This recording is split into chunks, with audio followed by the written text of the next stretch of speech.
Good morning. Welcome to Darth Grumpy Dad Games. All right, working on our D3 again, trying to knock out that seasonal. Drop a little doodad in chat over here. Oh, there we go. All right. There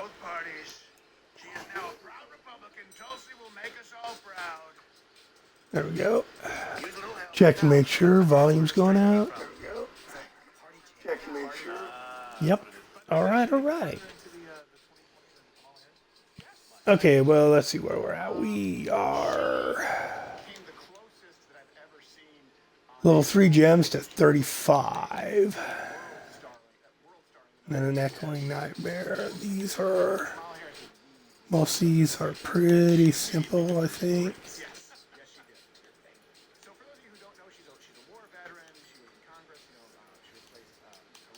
We can get all these. I only have one echoing nightmare right now. So I'd rather hold on to it for a while, right? Till I get a few more before I pop one. I needed to, if I remember right, finish getting them to 35, and then I needed to do some bounties to kind of just, because I needed to get more mats for the cube over here. Yeah.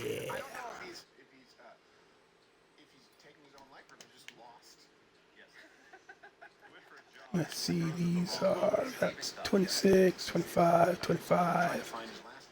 Right on. Oof, not enough keystones. All right.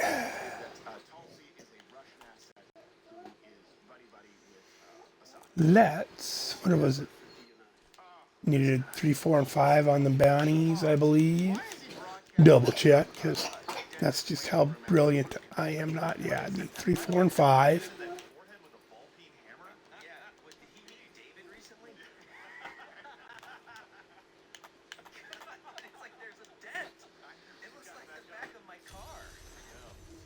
Also, before I get going too far in, if you're new to the game Diablo 3, like I'm just doing this, I'm trying to get I'm not like pushing leaderboards or anything like that. I'm basically just want to do the seasonal journey so that I can get the banners and the pet here for my alternate streaming account, just to have them.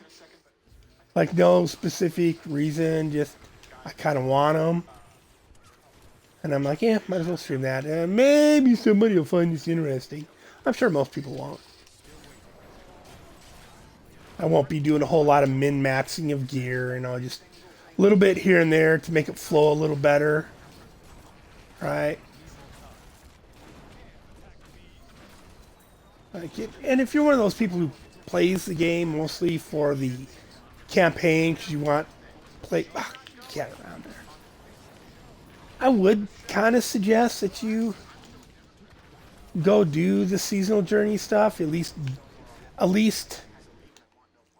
these first 4 chapters. Work on getting those done so you can have a good set of gear. Then you can take your time with the campaign and not struggle completing the campaign, right? Right? And then you'll at least have a decent set of gear, even if you don't have all the necessary parts for like in the cube and all that for the build to make it S tier. But I mean, just like this, being able to do T16 like I am right now without dying all the time, gives you the ability to experience the campaign without, just enjoy it without struggling. You can go back and play the campaign anytime you want. Cleanse the cursed chest. Whoops. I wonder what you use to do that, peroxide, rubbing alcohol,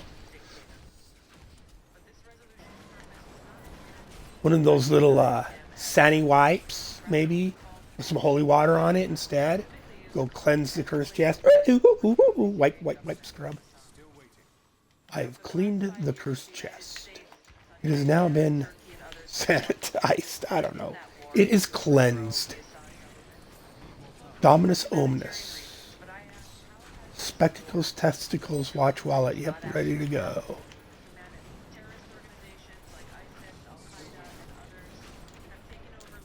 That's an old school. For those who don't, right, aren't old fuddy-duddies like me. Spectacles, testicles, watch wallet, right?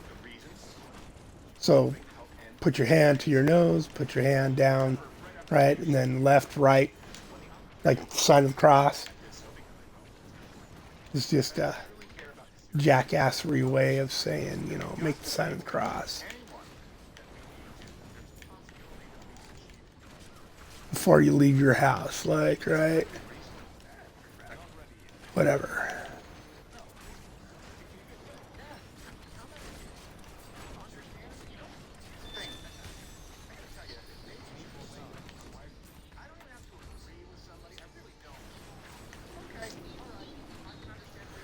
Oh, let's turn game down in my headset a little. I'm trying to listen to a lot of crowd around the side while I'm gaming, because that's just kind of how I function. I usually don't just game. I got something going on. All right. Well, what am I doing? Not completing this chest is what I'm doing. There we go. There we go. There we go. Caught it. Oof, that was tough. Now, to be fair, right on behalf of the critics here, sometimes, Tulsi, can maybe miss the mark a little bit. For example, Russia still hasn't quite embraced the spirit of aloha. Presidents Putin, Zelensky, and Biden. All It's right. time to put geopolitics aside and embrace Kill the brute. respect and love. Oh, it's Tulsi. By coming to an agreement that Ukraine will be a neutral country, no military alliance with NATO or Russia, and therefore alleviate the legitimate security concerns of both U.S. and NATO Proof countries that the Democrats don't believe their own There rhetoric, be no Russian or NATO right? troops on each other's That they don't. That it's territories. not. That has nothing to Allow do. Ukrainian people to live in peace. Their politics have nothing to do with their rhetoric, right? Sounds nice, but Putin responded by immediately face pointing away. So it didn't quite go. Tulsi Gabbard is a woman of color, right? She's a Hawaiian native. She was in the military. She was a senator. She's highly educated, right? Her family didn't own slaves like Kamala's. And yet, they picked Kamala Harris, right? Like, yeah, I know she went to college and all, but that doesn't necessarily mean she's all that intelligent, right? Or capable of thinking on her feet. Just education isn't what it used to be, what it used to stand for. That was quick. Catapult command. Let's go through just to recap the pros and the cons on Tulsi. And again, all the references available. You guys can list some more if I missed some. You can go through the link in the description. So some pros. She's very much opposed And on top of that, she expansion of did, like, she ended Kamala's career in that first debate so in 2020 she in those presidential primaries, right? a very staunch defender of And immediately, what was it, Hillary came out and started calling her a Russian asset. Right, this woman, she was in the middle, she's like very good, very solid with her politics. But because she didn't, like straight up came out and disagreed with the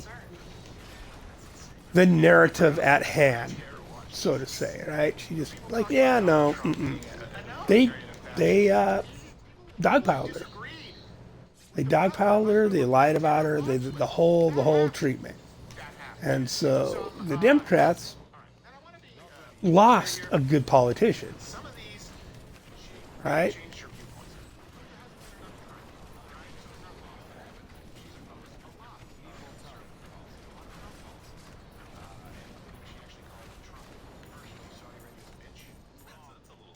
Yeah. She opposed Donald Trump leaving the Iran deal. That's a big one for me.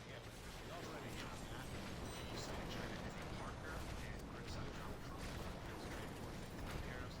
She opposed Trump's withdrawal from the Intermediate Nuclear Forces Treaty with Russia after I don't want to pick up any of the. people would say, okay, Oop, I want those death breath though. there's some pros, there's some cons. She's not perfect, but I will tell you Not collecting keys as of yet. I don't really need them right now. who you are. I think our. Bush, they did it with Ronald Reagan, Well, they did it with Nixon, I will need them if I continue and they certainly continue to this country. So open up the altar of rights. And at this point, I don't really think I need to do that for seasonal journey, so I can ignore that. I think I need to bring a grinder right now. And unless one drops from the Act 4 cache, I'm not going to worry about it. If I happen to get one, cool. If I don't, whatever. It's like I have the things that are right that I need. I need double bounty caches, and I need my orbs in Nephilim Rifts and Greater Rifts to be picked up automatically. So I've got the two main things I want out of it. Right, I got extra XP out of it.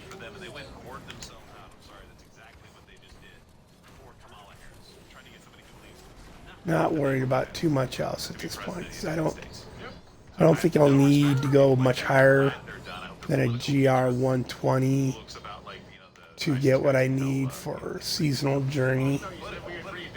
We agreed they'd like getting. That's right. So it would be something with help. Right, if I hit 800 Paragon, that'll be plenty to get whatever I need. There's one. Right, and the reason I'm gonna need stuff for the cube. I need some stuff out of the bounty caches for my followers build, and my farm build is to get avarice. Right.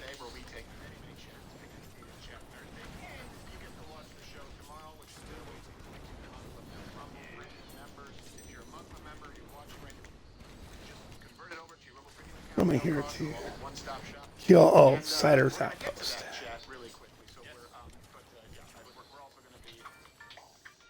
Oh, that's the end of that show.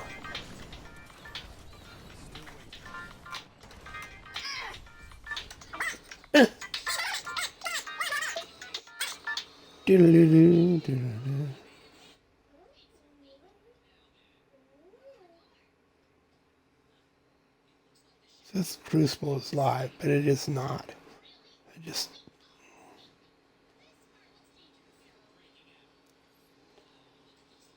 And it's tough, like both Rumble and YouTube have their fair amount of commercials that I would have to reach down and skip.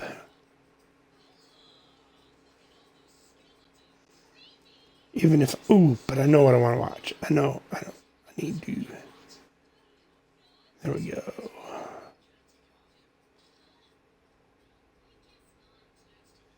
The Unsubscribed Podcast. This looks good.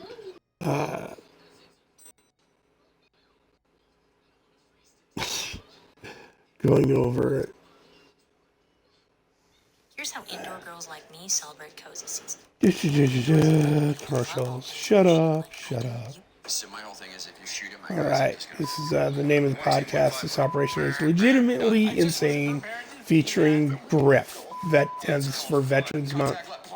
Unsubscribed podcast 185. Give it a like. Yeah, There but we it has go. been a while since I've sat talked to y'all. Veterans Month, and we have something. So if you absolutely positively $110,000. hate, We're gonna do the same for Veterans Month. The entire month of November. okay, oh there it is. All right, all right. The amazing Hate cops and veterans. This podcast isn't for you. for sacrificing And if so you much, absolutely hate answering the humor of cops and veterans, a lot of people. it's probably isn't going to be for you. But I like it. It's funny. 100% of I grew up around a lot of veterans. Not too many cops. Not too many cops in my family. Like, proceeds from these shirts are going to 3 veteran nonprofits. We will pick those 3 nonprofits up tomorrow. We are doing our research to make sure they are causes that actually oops. make change.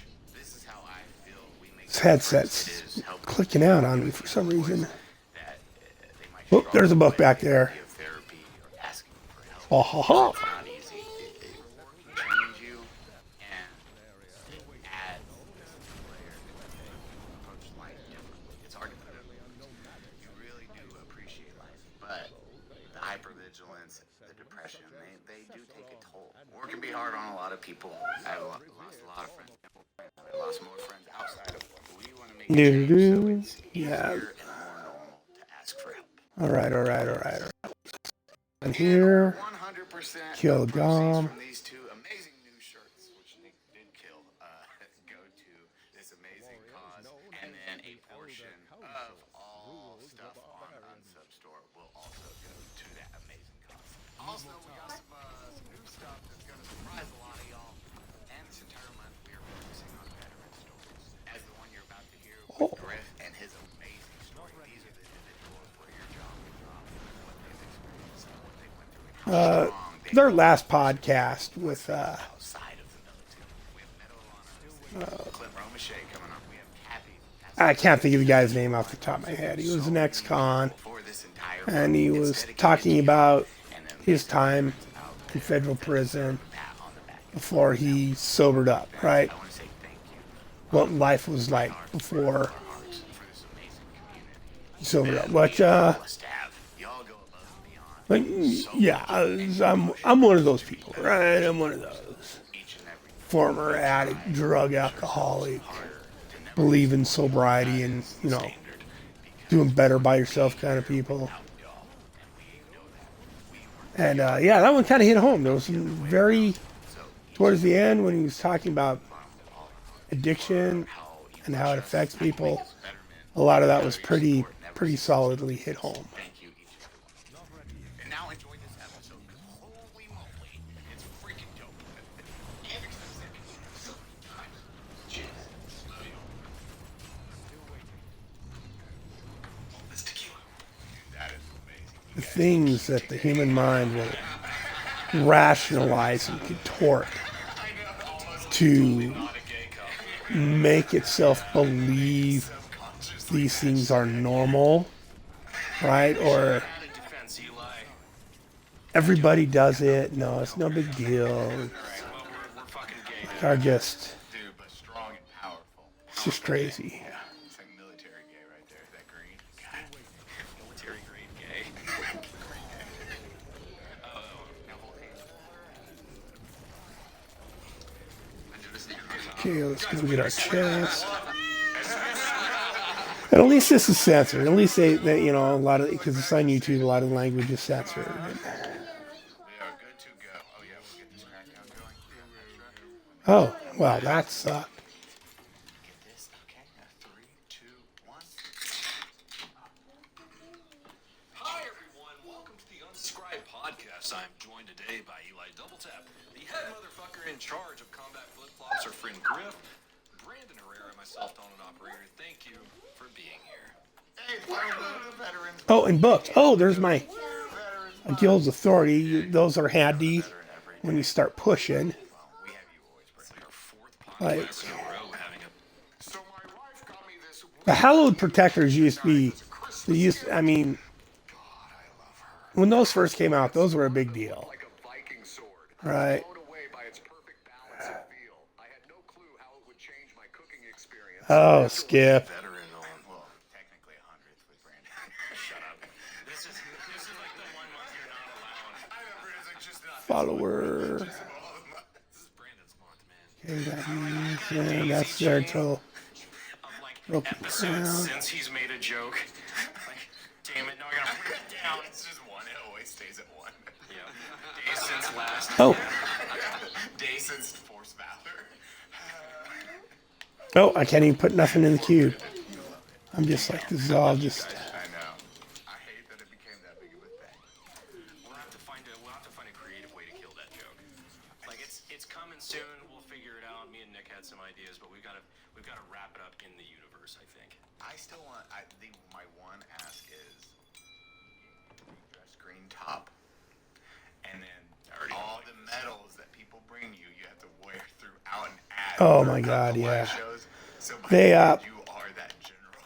That's one of the guys on the podcast The General Zukov from is. just throws back the coat and it's just full of medals. I don't think he maybe was a police officer. They just keep calling. Maybe he is. I don't think he's currently a police officer, but he does a lot of gun reviews. Dead serious. And he works closely with the veterans community. Runs a lot of charities, a lot of outreach, and very supportive of veterans. Brandon Herrera, he does like gun reviews, a lot of gun reviews, and I believe he just owns his main thing is he owns a gunsmithery, right? He sells guns or something along that line, Thought about joining the and so I just need to fuck with him and just respond back like, somebody sent them their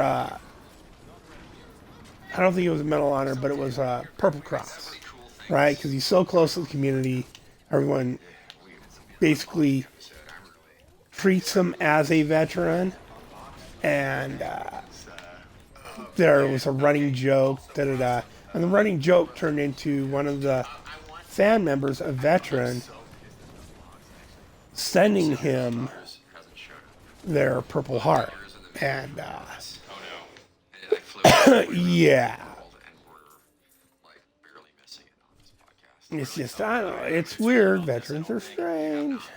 This is actually like I think it's really funny. I can't, like the show itself, when like, I laughed so hard. tell you stuff. Is when And Angry Cop, who's also a veteran, presented him with it and was just, right? Just like, oh my God, I'm going to wreck the whole show. Like, first seconds of the show, like he was going to wait to give it to him, but he gave him all, like, right up front. Like, Homeboy had no clue what was coming. can I get you guys? That would be and like I can't like I literally I was on my way to the airport. I was like, It's pretty funny. It's funny. some war things. I suppose. We like war stuff. War things, right? So I've recently moved to the Big Island, It's, and I got a JD teacher, so Delay, he's a that was the historian last and podcast. Weapons maker, so all the That was really good historical too. That was, tools I are very laughed so hard. intelligent, what war and culture. Fuck it, just, oh my And God. I met him because my wife's Hawaiian. But again, Hawaii, and she's like, you gotta adult, be less white. You know, adult so behavior, adult content, adult we get you language. culturally appropriated. So she, like, I went down and I took a class at the 4 Days of Aloha in Washington. They have this big thing. So obviously I took the weapons making class, and I took the Okay, weapons go hunting kill class, another and 40 my some teacher there was really cool, and turns out he lives 30 in the Big Island, some he's a fellow hunter, so we made friends. monsters. And we've been hunting for the last 6 months, and he makes some pretty badass stuff. So, no, come on now. I'm trying to find it. Ooh, Bandit Shrine. Might have actually been delivered. It's just a live track. Grab it real quick. So I got you some Hawaiian brass knuckles. So these are tiger shark teeth. That you wrap around your hand. Oh, and it dropped a Like vault this. as Right? well. So it's like it's a hammer fist with a twist, but you can slice somebody up. So you got some Hawaiian brass knuckles. You know, I'm gonna kill somebody with these. Tiger shark teeth. Well, that's intense. Thank you. I'm not gonna kill somebody with thanks. Right. man. Oh, and I completed this, so I can just hop in here. I didn't make it. No, but we made it. Like actually, I could say I made it because I held on to it as he was braiding it because he had one that he was supposed to give it to his dad. I was gonna these headphones keep kind of dropping out a little bit, so that's causing some audio issues on the stream. Sorry about that. I'm just an old broke guy. Do you want to explain that at all? About why ostrich boots are bad? That I didn't know. So to make ostrich leather, you have to pluck an ostrich and leave it bald, and then it has to heal until the scabs fall off of it. Then you kill it, and then you make the leather. So Oh, that's pretty harsh. That's harsh. I did not know that about ostrich boots. I've never had ostrich boots. I have shark skin ones. My northern climes cowboy boot wearing culture self great. So has shark skin boots. Nice black pretty Tony Llamas. brass knuckles, is shark knuckles. Shark knuckles. Punch me right now for my ostrich boots. Yeah. So this is the most trout thing ever, though. I love it so.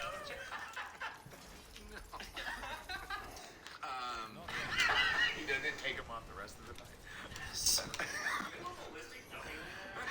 I actually do at my house if you want. Yeah. So, when I was doing this weapons class, like he brought out marlin bills, which they form into daggers, and I know you've been doing a lot of videos of people getting stabbed and shit. And Marlin I bills, was they like, made dude, I'm daggers not out gonna of. make this knife. He was like, why? I was like, because I am like kind of an animal lover, and I love marlin and swordfish and things like that, and I'm not gonna do it. But since you've been making all the videos on stabbing people, I got you a marlin bill shiv. That is cool. Dude, that's a fucking Sharpish. That is a marlin bill shiv, yeah. That's the best drop. Totally not going to kill trout with this later. So that is a Pahoa Ahu. That's The name of it is cool. Pahoa Ahu. And then yours That is is cool.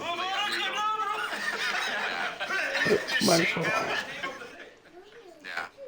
Yours is Pu'u Le Niho, and I'm sorry to all my Kanaka brothers and sisters here if I fucked that up. So I'm sorry. I'm still learning my Oba. Trout's gonna type this out. Save that. Sharp. Dude, that's a gangster shit. Put it in Cuba to whatever I'm going to do with it, I'll You're the do one with who it. makes everything happen here. A car bomb? No. So these are an Opihi shell necklace. So if you ever see like the videos of Hawaii and the black sand beaches and the waves crashing up on Oh, big vertical I know what I got. cliffs, I got this books. is a delicacy kind of crustacean that like Kane's hangs onto those Destiny. cliffs, and for the guys to get them, they put on armor Right. and like So knee I pads, and they have- also have to get out the right time, and they just That gives me the last couple to pick these books out. I need. See. Diablo, okay, we'll come do this then. Last couple books I need to finish putting my farm build together and my push build later.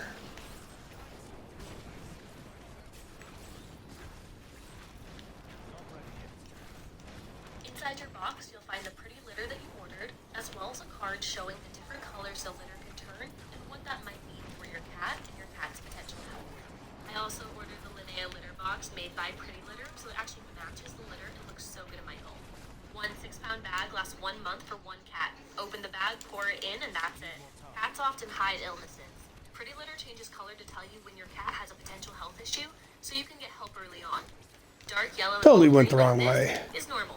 Orange, Oh, blue, or red commercials. Skip. Yeah, I'm poor, so you gotta hear them too. I cannot afford YouTube Premium. Weapon as well, because everybody's gonna have a good weapon, but this is a cattle. And on top of that, like as I've mentioned, I'm old, I'm broken, kind of getting the disability, so I'm not monetized in any way on any of my streams, I'm just doing this for something to do, right? Since I'm just gaming, I'm kind of broken. I'm not I'm probably a bit too static, a bit too We'll reveal it if it gets here in time, or we'll insert it. not moving around enough, right? I believe it's your Look, turn. I wouldn't say lethargic, but Yours first, we'll close it. no, not the best lifestyle because Like, I have lower back pain and stuff. running 'Cause, for Congress. the- I really think that we like I've had 2 need neck more operations common from sense just running for office. So everybody knows that they need to degenerative do it disc every day, disorder. right? people And I have it in my with lower rights, they back care as about well. freedom of speech, they care about And taking so care I of don't their really work, families, and I'm they wanna kind live in a of safe environment in America, and like a it's little really awesome too, to see people like you being able to stand up and do the right thing. I appreciate it. Not enough people do that, so I'm proud of you. right. I hope that Just because whatever I we know did the more with that run active I inspires am people to go out and enjoy physically, themselves. and so there needs to be a So balance, right? I still I need to commissioned exercise. a I handmade can't be so static. I custom can't, Afghan rug. I said, let's go, Brandon. but working heavy or doing One of the one. type of So work they I've done my literally, whole it's life Actually, so fucking will funny. yeah, definitely it's let's cause go, Brandon. It's my a lower back Afghan just to handmade generate tapestry. It has way only one faster, right? existence. Probably the Like only one ever to be made. after I It got was that made point where I in a couldn't home. They like climb up shaved the 200-foot goats. They towers and made the wool hang tied the goats in a scaffold home. right This off is the let's go, rail Brandon. outside of One of one. Custom Afghan. So I the knew handrails on the this, and I tower. think my friends know this. I collect Afghan I got a CDL. Thought, oh, maybe driving will be like that's pretty low impact, right? closet upstairs. No, man. Even with Yeah, we started the bringing them in. really Like, good do you want a suspension they custom have rug? in Yeah, I'll make semis whatever you now, want. That's fucking and the rad. air I right appreciate that. seats and the cushions, like you bounce around in that damn thing all day long. It's crazy. It's like it's a giant paint shaker, and you're riding around in it. And it if you have He told me that was a huge. He's going what drum what collecting I Afghan straight up do. war I rugs. have some of the war rugs that they made as it was like a piece kind of thing, like a symbol of peace, but there was a bunch of Afghani war rugs that were made commemorating 9/11. And like if you didn't know any better, you would think it's kind of like a rub it in kind of thing, but it's straight up. It's supposed to be like a peace rug with the dove and everything on it. But I've got a couple of those in the closet. I think I gave you one for your high lugs. for your high lux? Yeah. A lot of people don't know the history behind rugs. So when the Soviets invaded, all the kids went out of school, and the Soviets in Afghanistan. They there's still just beautiful mountains. If they were in America, they would be a national park. And outside of those mountains, there's just roads for miles, hundreds of miles of white rocks. And that represents landmass. You just don't go past the white rocks.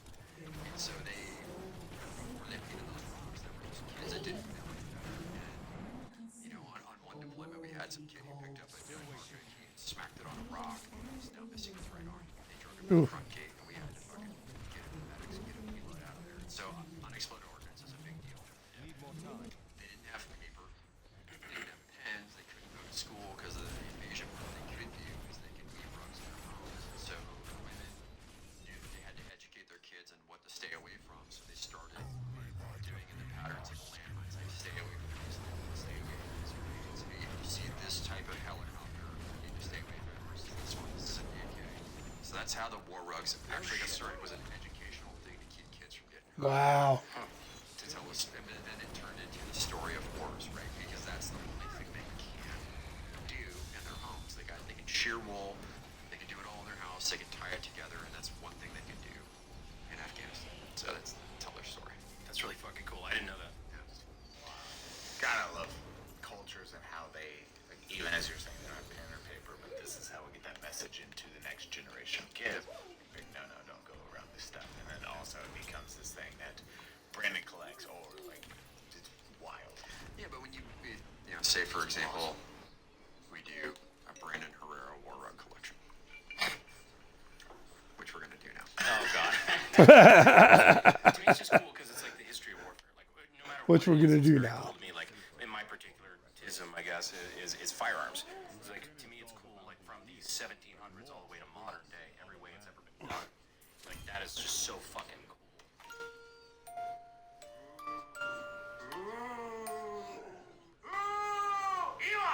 Oh, sir, in-stream commercial. If you don't like it, just send it. I'm uncomfortable. Right now, Ghostbed.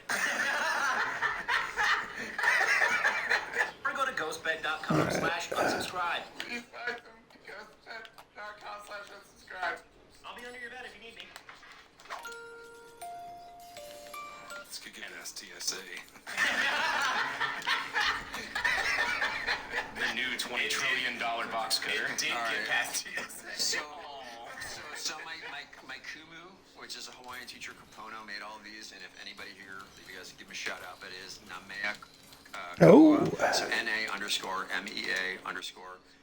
Oh, this was way weaker than the one I already got. Hawaiian, but that's his Instagram. If you guys want these on And your own, if you want to that, support a Hawaiian small business, you guys can get some of these for yourself. I hope everybody does, because that's fucking awesome. Chase, thank you. that can go in the cube I get, or in the I'll take a altar later when I get back to Act 1. The translation is just war things. Joe Bastards. Interest, just war things. Just war That's a good things. shirt. Yeah. Just more things. It's pretty funny. But I know Rangers, and Rangers love tomahawks, so I brought your Bill Mathiel? Alright, let's do this. Lord of the Hill. swordfish bill. That's fucking dope. That is a Hawaiian war club, a swordfish bill. They would take them, dry them out, and you would cleave somebody with that thing. Or you could stab them with it. Double-sided. That is pretty remarkable.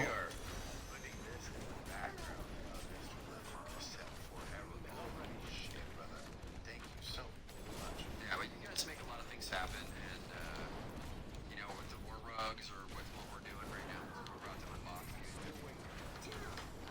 There's a bunch of chests going up this hill. It's got a weight to it. Seems like I've gotten some good stuff out of these too, so I got it. hitting them is worth If I it. could say one thing, it's like thank you. First off, thank you for all these amazing gifts, and then also just for being such an amazing human. Like you are the individuals that we look up to and want to partner with or create these friendships with because you understand like it's camaraderie, friendship, and what brotherhood should be.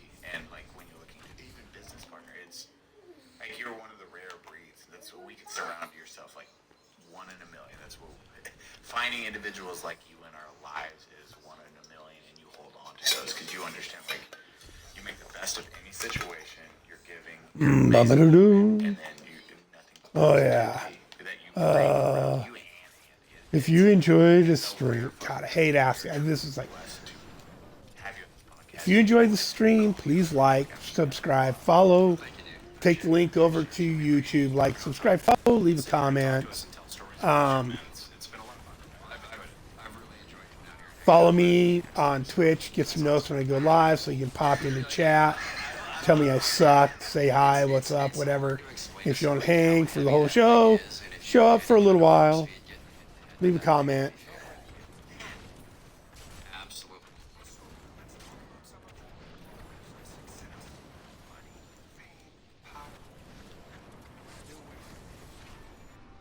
Skip commercial. Doesn't look like it should have I any weight what am like I that. doing? There's Looking no for fucking more progress enemies as to you hold kill. it. It's feel it. It's like holy. I It's love fucking. how It's bone. cultures how what they use like they made weapons out of what they travel to later. Like I said, you know, and it's just what I'm doing with my downtime. It is how cultures adapt to their version of the war. They're like, yo, okay, this kills somebody. Need more time. It's fine.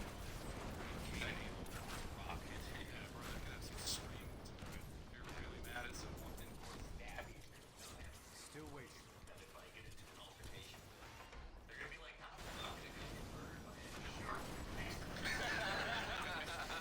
Oh yeah, racist. Oh yes, the famous Austin land shark.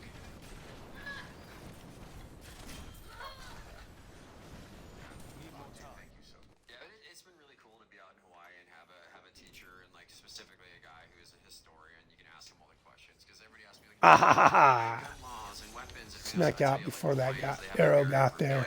Culture. They love their fucking guns. And if you disrespect them, they will always throw hands. And like, so if you go to the islands, be very kind to everybody. Do not mistake the aloha for weakness. That was something you said yesterday that kind of stuck. Yeah. That's really cool. Yeah. I like that. That's good. Judgment hammer. You judgment hammer. Yeah, yeah. And hung out with, worked with Yeah, if you ever have daughters, that's the one that clubs somebody. Samoan, It's not like South they're gonna identify Polynesian. the tool in CSI, like what club don't like get killed by a swordfish. at one of my jobs, delivering appliances for a company, and nicest guy, most of the nicest guys in the world. But yeah, they will straight throw down with you if you You're too disrespectful. Nicest, funnest guys. Willing to listen and learn.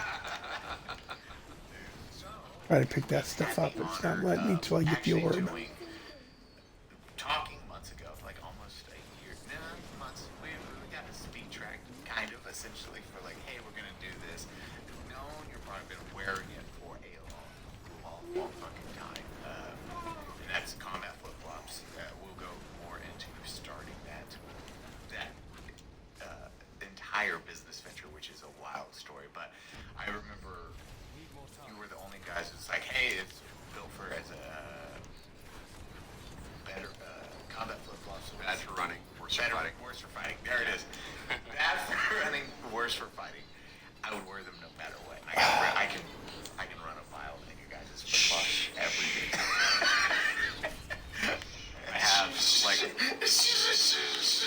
I've been wearing you guys stuff for maybe fucking 5 years. I'm so tired of people hitting us up with our AKs, like, oh, you should have Brandon Herrera wear your stuff. I'm like, yeah, I know it. I feel like Leonardo DiCaprio in your videos, and like he's wearing it. It's like, There it is. I've been wearing that like before I knew. I just saw like your mission statement was really cool. I didn't know anybody in our crew knew you guys. I just thought like, oh, that's just really neat, and like you make a great product. So I bought my first one, ran it through until my dog several years ago chewed it up, and I was very upset because it was my favorite pair of flip flops ever. But she was too cute. I couldn't be mad at her. But I just, I've been wearing your stuff. I've probably bought 3 or 4 pairs. yeah, I know, I see it. I kind of stalk you on the backside. But you don't want to be that guy who's like, hey, Brandon, because like, it's so weird because you guys are famous, right? It's Z-list celebrities. Yeah. right, but At it's Walmart, we might get A-list celebrities. I'll go like X minus, you just never want to be like, hey, you want to like collab and do this and do that. I'm just thankful you guys work it. I know people will see it. I'm like, all right, that's cool. You guys have a great company. It's a great product. Oh, thank you. Yeah, dude, I think I don't even know what it is they make. I I missed had a it. couple pair of Some kind of AKs. flip flop. might be, I think I was like, Brandon, you ever seen these? I think you were the reason why I found out. Yeah. And then we started doing other people like, yo, these are fucking dope. Bunkerbranding.com I product. think it was your birthday back in the day. Yep. The first trip to Yep. Texas. Yeah. Yeah. I was like, yo, you should check out these flip flops. They're really dope. And I also had a pair of the red. What was the red? Tuk Tuks. Dude, I had Tuk Tuks. So I I had make those every now and then. Those are fun. Yes, and people are like, what the fuck are those ones? I was like, Griff. Oh, freaking commercials. Freaking commercials. Free. Yeah. Okay, so Griff from Combat Flip Flops. and now you guys release a black And one, so I who would are you? introduce it to the friends, and I would always wear it. I'd beat the shit Yeah. out of them. Brandon would beat the out of them. So we knew you had this amazing product. I was like, oh. And then finally this year we actually talked. Me and Brandon and I Yeah. have talked Bunker about it Branding Company. a long ass time. We're the 2 Mexicans. Yeah. We're like, Into we need some 60 chocolates. We need some chocolates. $60, $80 Personal experience with chocolates. flip flops. yeah. It's called That's It's called childhood. Yeah. but yeah. Griff from Bunker Branding I had wooden spoons. product. Chocolates. I'm never unarmed. Yeah, exactly. Bunkerbranding.com. And then Cody was into shoes, and so we were like, okay, Cody loves shoes. Nick does the shoe thing. Not much of a shoe guy. We're like, reach out to you. We started actually talking. All right. First half of this year, we're like, more Go kill meth head. actual talks, and we hopped on the call. It was like, hey, Doodle-doo, doodle-doo. maybe we combine Oh. something together. Need more time. We hopped on a call, and it went extremely easy. That's when I knew I was like, everything. The product's really good. The thing is positive as fuck, which is a rare thing. And you were talking about before election. That was during running for election because he was super positive about that. Yeah. No. I remember taking. It was very very strange to live that dual life because it was part of. I had a lot of my life focused on running for office and everything that came with that. Because most of the time, like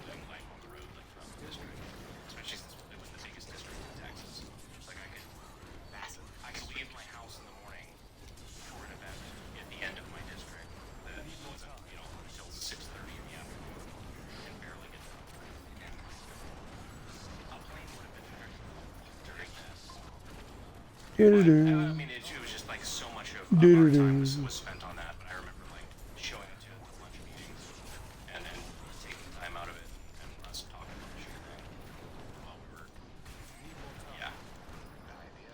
And then it was watching that, having that conversation, and then he streamlined that process for us. We all hopped on a call. We were like, hey, new shoe and flip flops, and then shoes. Cody had, oh man, this is what we thought was really this would help a lot of us with just an easy product that lasts that you can read the shit out of. Plain, but it looks cool if you just want to wear it on casual footwear. And then we're adding on to those as we expand the bag. Like that next, and God bless working with you guys and how fast we can implement something. It's like something's wrong or we need to change something. It's like, oh, this, and we get to experience this new thing. Footwear, we can get that Oof. done, but make it as easy as possible. I think that's one of the benefits of working with the company. Most founders are still involved in the process. Because as soon as, in my experience anyway, and I'm sure you got the same experience, like just from the business sense, as soon as you lose the original driving He force almost behind got me. something, everything just He almost got me. I tell you what. find somebody who believes I in tell you your what. I'm about dead mission there. statement more than you do. He was smacking me around. You guys still stand by it. And it was like, hey, this, and then months and months of like headache, The getting through death everything, fighting through throes. it, and then we finally were like, hey, The headache is chasing you to get shit done. that is really it. That's the headache. Like this here handed off, and then I know Andy busts his, because I'm like doing whatever it is, live show, whatever aspect, I'm like trying to jump to the next one. Pepper Box was a terrible idea to launch at the same time as everything else. So we're like, hey, we should do like 8 businesses at once. This sounds like a great plan. It's like just cram it all in, dude. Just get it all over with. Irons in the fire? I like irons in the fire. Let's throw 8 more irons in the fire. This sounds great. Scrambling, trying to. What is it, Eckhart Tolle, the power of now? Right? You can have too much of that if you're not Okay. Conscious of conscious of My it. butt. Power now. I'm just gonna do this right now, and then you finish it right now. You start it right now, but then you committed to finish it. So you have 18 different things in the fire at once. And That's the power of now is the side product of Adderall. Is what it is. Because it is one of the few times I'm pretty good at like having a decent sized workload. It's like meetings are just, okay, we can structure this out, and then finally you do hit that point where it's like, oh, fuck. All right. Plates on plates on plates, and then you're thankfully a great team to action on each one. And you have been fantastic to work with because it is like, here's this.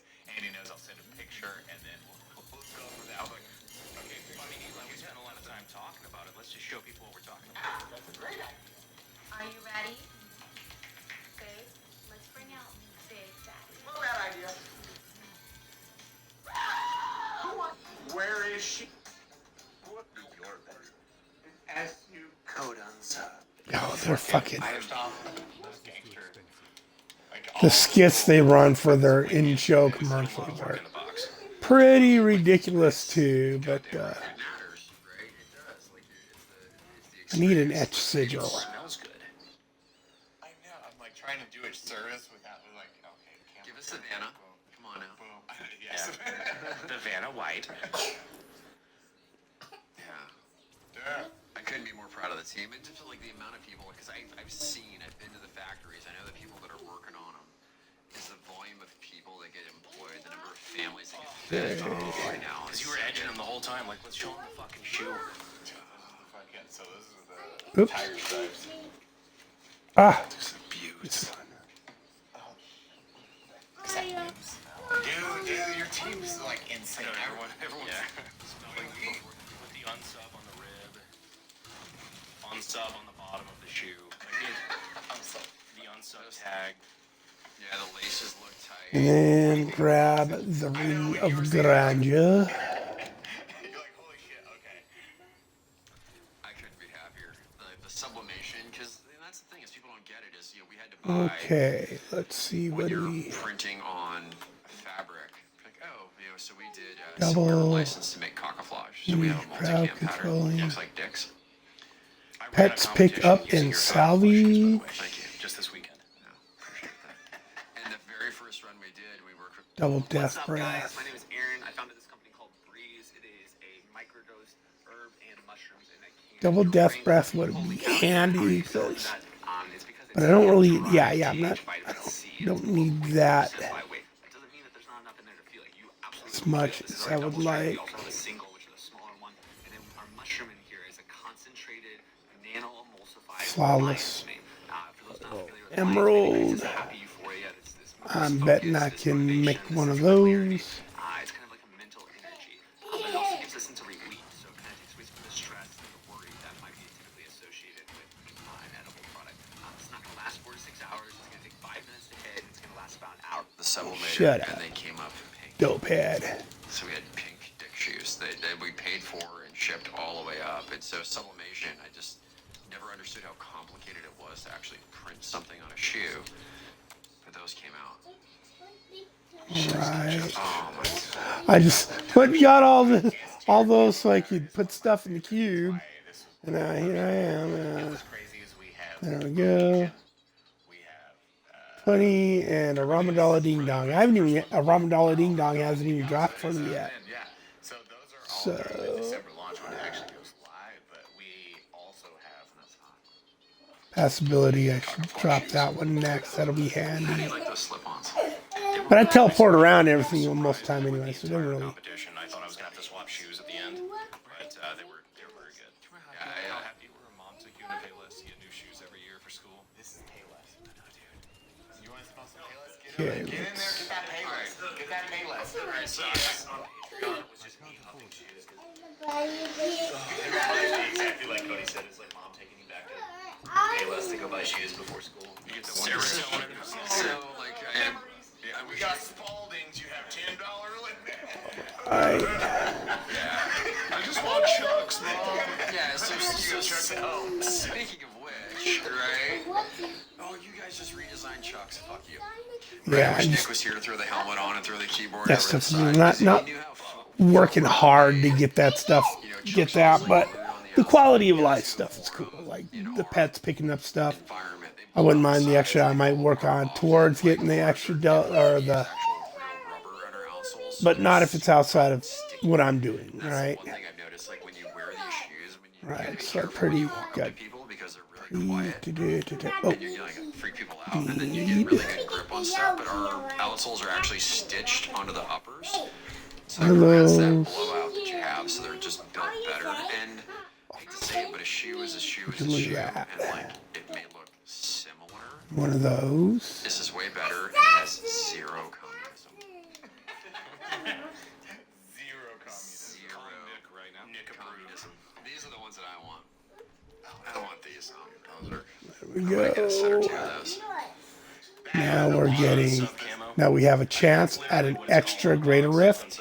Anytime a Greater Rift key drops, we have a chance of an extra 25% chance, All right, got it. right? So, Have you heard it?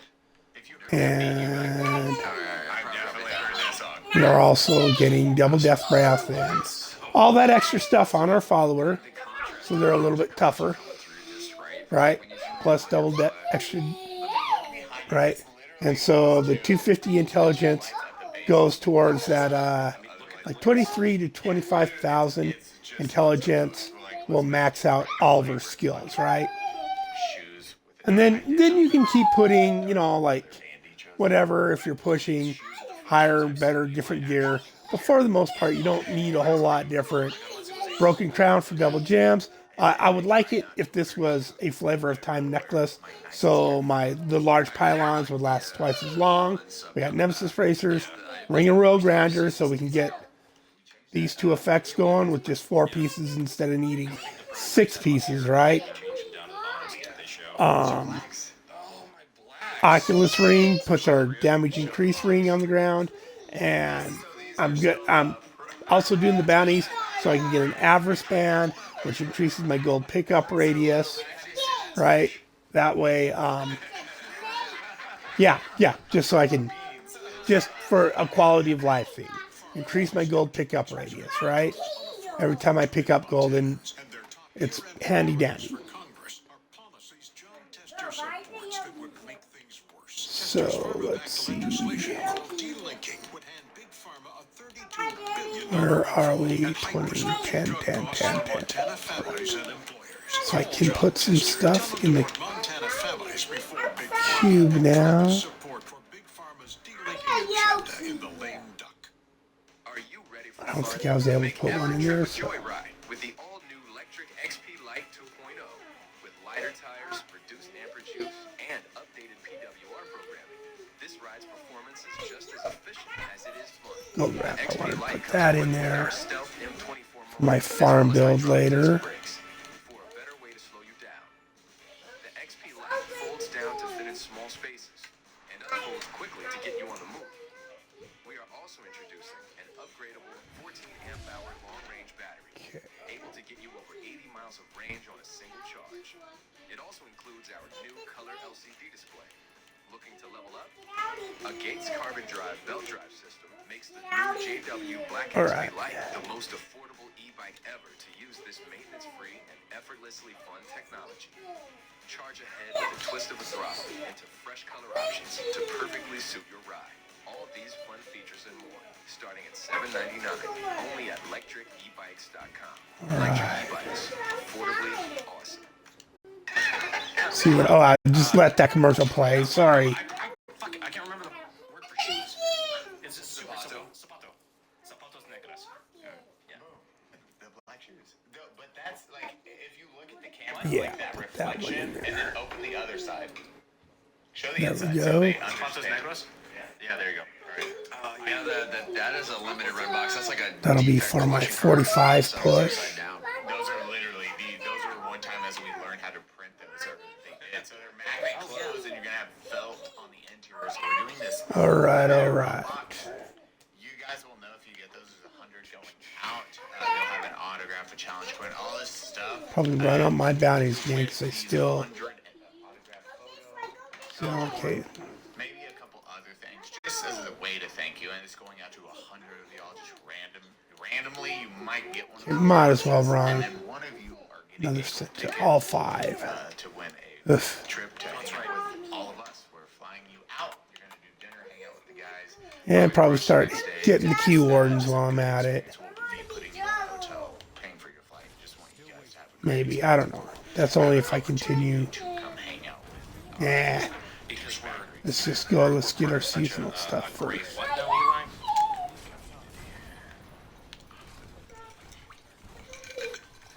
I personally love these because they're great jump out play shoes.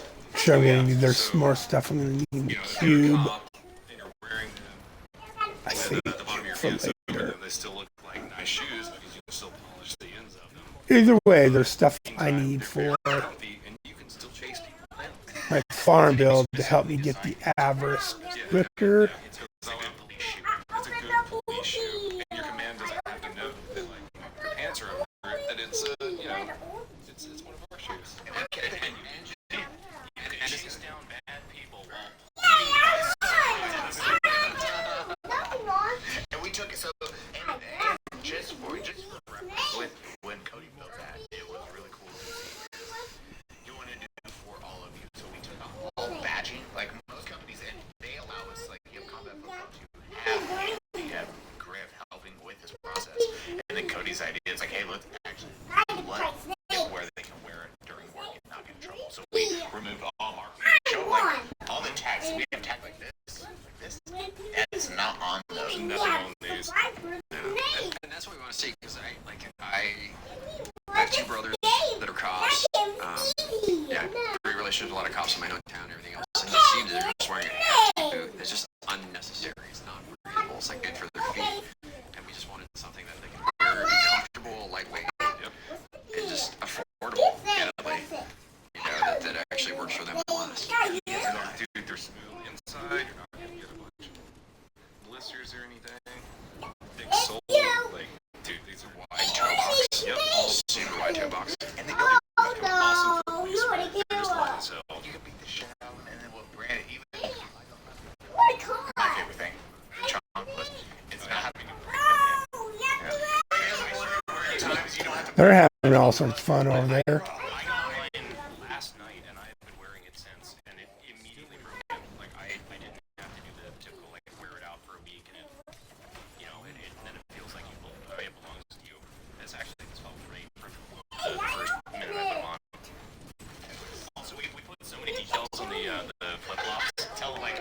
So the AK-47 has the 7.62 by 39 casing on it, which is one of the reasons I always fucking loved it.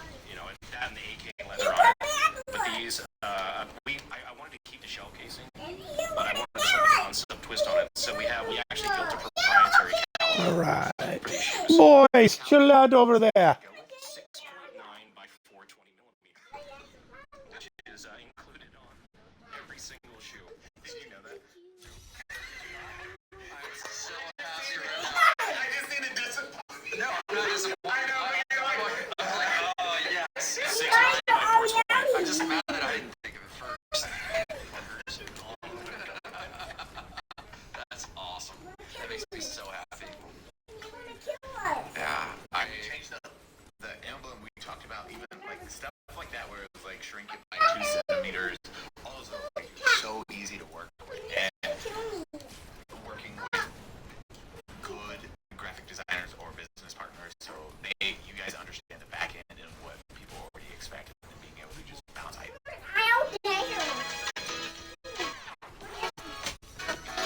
Commercial. Skip. Was so fucking nice. So nice to deal with in the business world. So we try to be the easiest company to work with. That's it. It's amazing. Like, when I always think about being an entrepreneur or a business owner, when somebody calls you and you see the number on your caller ID, if your first reaction is to pick it up, or do you like, oh, do I have to get it? Great. As a small business owner, you want to be the guy that people, when they see your caller ID, like, this guy is going to solve a fucking problem for me. They're going to make life easier on me, and that's what we always aim for.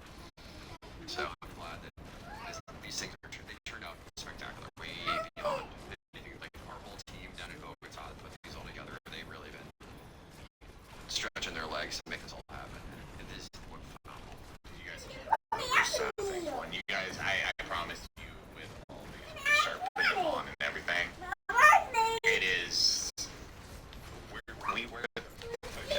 I'm not just wearing the ones with glasses. All right. I actually wear the shoes Next. because they're Den of Fallen. you and Brandon have been wearing these motherfuckers for years. Let's veil Crystal Lane. You guys keep adapting and making them Den of the better Fallen. because this is Oh, the right one there. we bought Nice. originally. And my Go favorite to is floor you guys 2. have a very good return policy. That is a testament to how well you stand by your own product. Because you guys, it's an amazing return policy because you can just return any shoe at any time and they'll keep it. Like, if our shit falls apart, we'll make it right with you. That's it. I just want to make it right with you. Like, because, like, again, there's zero communism involved. You go to any other fucking manufacturer of all that's made communist countries, they were like, no, we're a better-known company, working with rag companies, we're putting people to work, we're putting girls in school, we're clearing landmines, we're helping veterans. Like, anytime you buy our product, shit happens. Which is the reason we literally, it was the that also are benefited from you guys doing shoes. It's like, yes, we're helping put Afghan children, females in school, little girls in school, and actually having an education. That's It was cool. an issue, but you were doing that. So right. Yeah, see? So fucking dope. Like, and then you're out there on when you got your first pair of shoes from Combat Flip Flops, going on that journey we were talking about. It's like riding in a bus. This is what, 2017? 18. When you were in the bus, you were talking about like it's ISIS is a problem. Oh, yeah, 17, yeah. Yeah. Wild to be doing that. And you're like, no, How much more of a problem is that now in Afghanistan today than it was when you started? This should be quick. Yeah, it's really sad. You know, we were Oh yeah, I forgot my pet is picking shit up for me. in Afghanistan. I don't have to. Turn the corner, and I don't think anybody thought how bad it could get that fast. And it really has turned the corner. The country's really fallen apart. It's been just with the pullout. It's been a secret struggle, but I will tell you that like our factory is still kicking ass. Like, it's been a struggle, but those guys are still working. We're still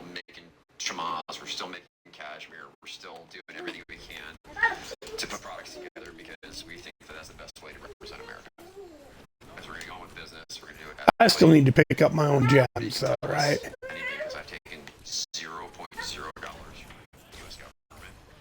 I still need a pretty good pickup radius Like you, let's get you happy. to pick up like my orbs, health orbs, and Yeah, the best parts. Yeah, best parts of the It's like we get benefit through the individuals. I didn't get that.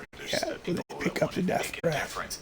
They're the ones putting their money in it, and you're actually making that possible, and then sticking by it. You're not like, Okay, kill another way out. You're like, nope, we're gonna do this for the long run.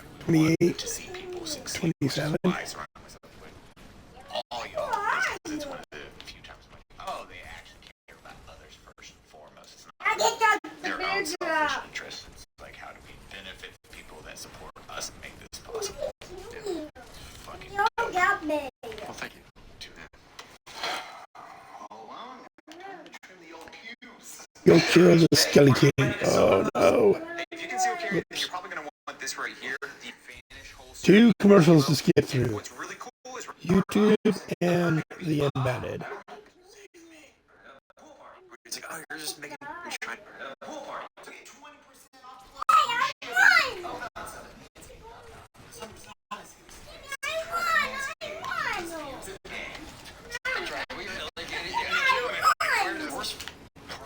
Goddamn internet, man. Everybody's like, oh, you're just making me try not to fuck you. Oh, no, like, that's gotta hurt. No, yeah, oh, it's Chinese knockoffs. Like, stop. Like, oh, yeah, and like the racist stuff that people like throw at us.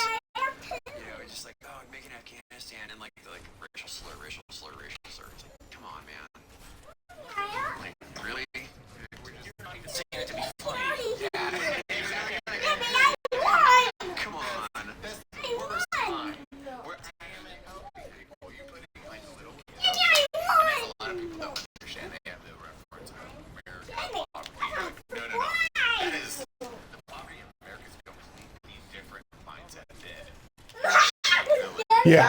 internet access and trying to educate and let you go with Yeah, I like grew up pretty poor in the country, and even that's nothing. That's nothing compared to countries where they are living hand to mouth. And most people like sit at home in your bar lounger, talk about world politics, blah blah, just that, and they don't know what it means to live hand to mouth. They don't understand. That means you wake up every morning, you're thirsty, tired, hungry, and scared of fucking dying. Every day. The first thing you do is you go out and you find some water. And when you find water, you drink the water so you don't die of thirst. Next thing, and while you're at it, you're looking for food. When you find the food, you eat the food so you don't starve to death. All day, that's your entire thing. All day. Food, water, shelter.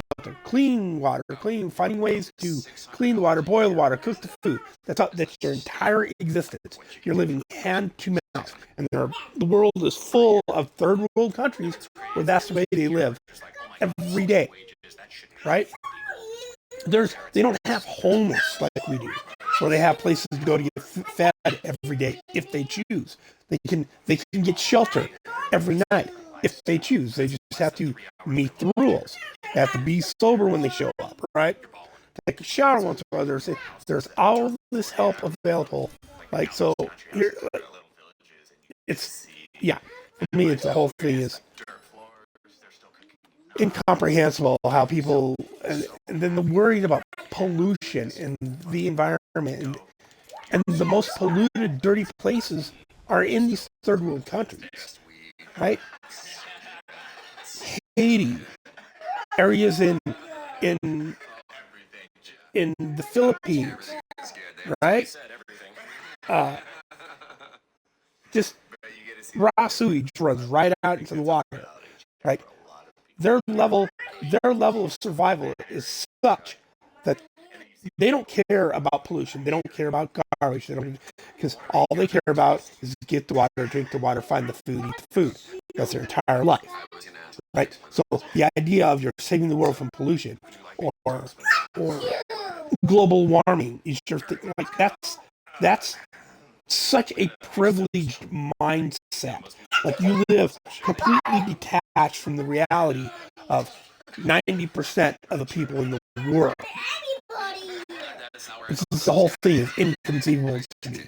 And all this other stuff that people sweat about on the internet all the time, and it's like, I'm just like, why would you think these things are an objective reality for people in the world when they obviously are not? Did you drop everything on the ground already? Did they claim my? I did. Oh, okay. Oh, another ring of grandeur. Yeah. Cool.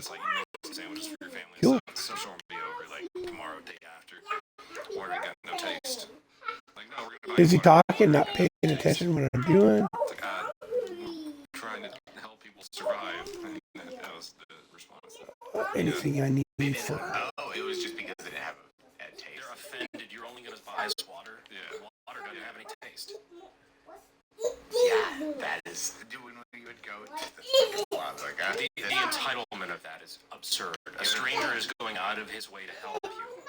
You know, we were, you know, the police department I worked for, it's like if you're a lower end guy, you just started making like, you know, you're making like $16 an hour, hopefully.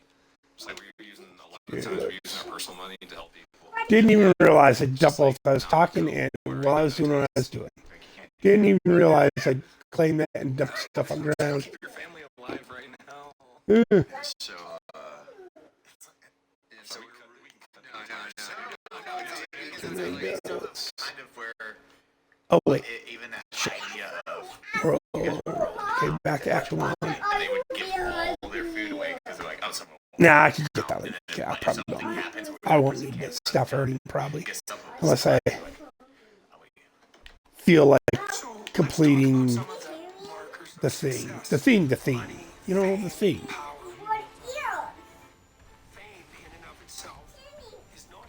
Let's see, activate devices. Alright, so we'll just start looping around here.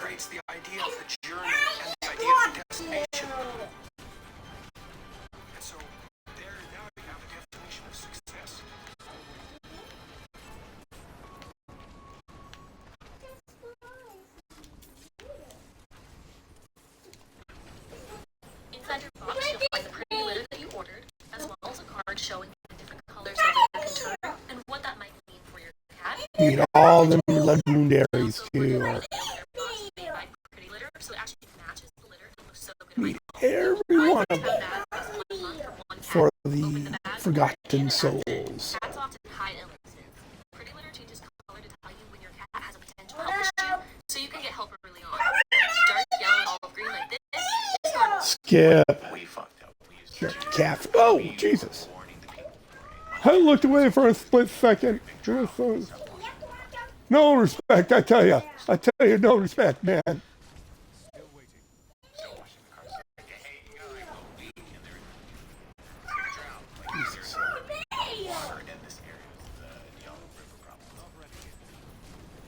To that day. Then drought happens. And then it's like, hey, we don't have water. We're like, God. Damn it, guys. How many a month? What did we tell all of you not to do? Why? We started bringing water out and trying to offset the problem. But it's those different mindsets depending on where you're raised, what your culture is, what your day-to-day lifestyle. And that's Freaking grenade chuckers. you Again, some of that's because my life is low. My vitality's still low. Your shields and stuff, all that are dependent on how much vitality you have. You have no idea how good we have it. So,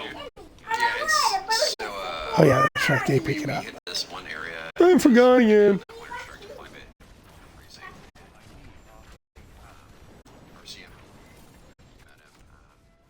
So he was on an outpost and he got dysentery and he's like shooting himself like in his pants as we're clearing an objective, and Chief Sergeant's like, hey man, just go rest. We're gonna go overnight. It's like, oh, there's this like shelter. It's like, okay, cool. And so he goes and he lays down and he doesn't realize that it's the Afghan toilet.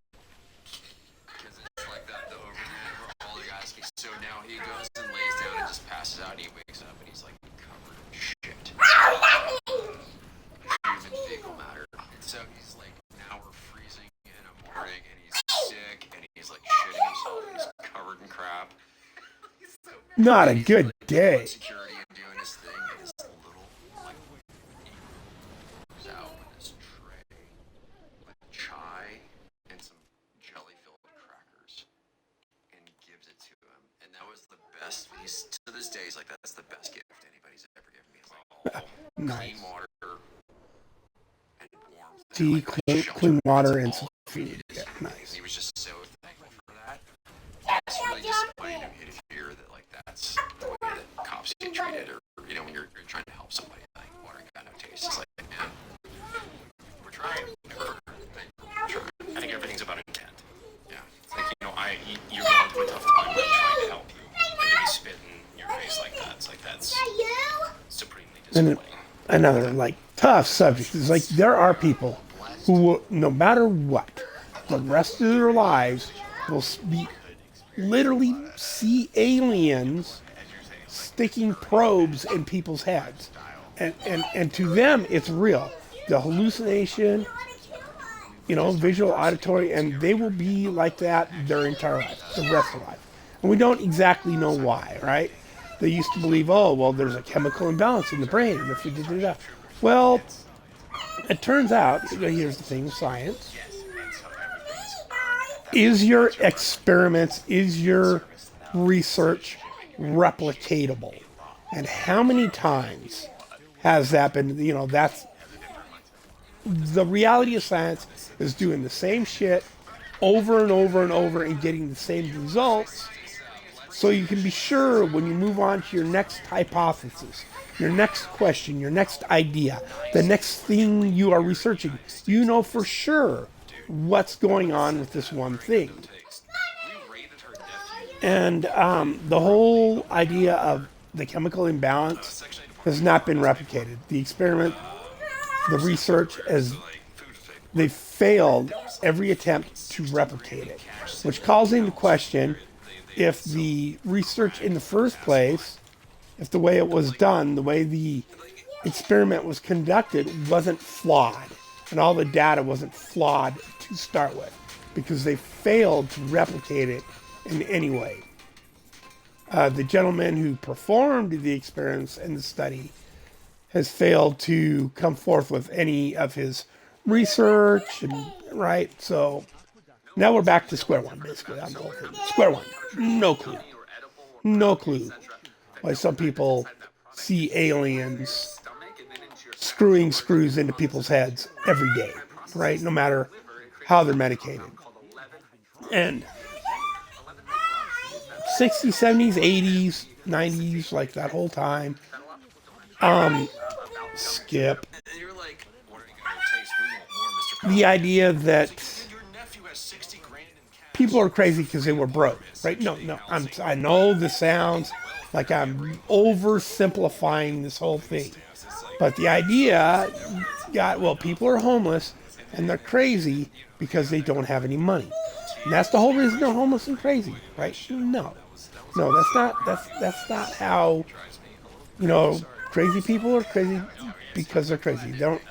Rich people could be just as crazy as a homeless person, right? There's no, right? You just look at Hollywood. Look at the crazies in Hollywood. Look at how they're flaking out over silly social posturing, right? Over the narratives about this or that or the other thing. So they've been throwing all this money at it, and they've been shutting down all these hospitals. There was, I'm not saying there wasn't abuse in the hospitals. There was definitely some issues there, right? But we have to once again become comfortable with the idea that there are people who will just be institutionalized their whole life. They will in no way whatsoever be able to function in a society, much less a modern society, where they have access to all kinds of information all the time that they can misconstrue and turn into craziness, right?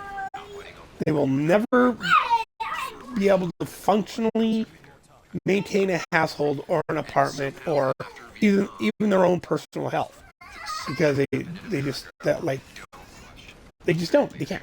And if you question them for not doing They have to have people come in every day, make sure they take their meds. If they do have their own house, if they like for whatever. Oh, what are we crying about over there? Were you guys play hitting? Were you hitting? Were you hitting each other? Make it right, Jackson. Jackson. Jackaboo. Make it right. Why is he crying? What did you do? Well, don't do that. Hug him, make it better. Give him his pad. What's the matter with your pad? Is your pad broke? No, well then play with your pad. Quit your crying. No hitting. You be nice. Tell them you're sorry. Sure, that's what they're 4 feet away, but.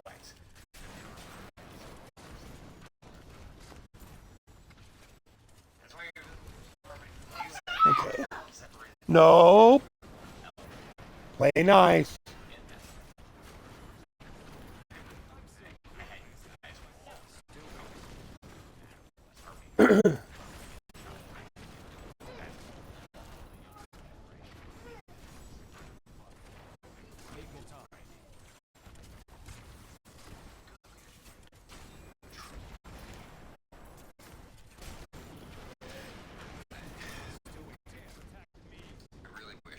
I don't even know where they're at in the podcast right now. the way that we used to during World War II, Korean War, and Vietnam. Like, we spent so much money as a country on our military to not have it. Time. 10:40. All right. Anyone else, CEOs would have been held accountable for that shit. Yeah. If it was a normal job, they would have been fired. Like, you would have fired so many people. What is it? Pentagon audit? They lost $6 trillion. It's unaccounted for with a T. Okay. T. Go get these keys really quick, and we'll do the objective. Everything is really expensive right now. I spent $400 at the grocery store. I don't even know what I got. Milk. You got milk. Beep. You may be in debt right now. The economy is a shit. Invited to a party. Anxiety.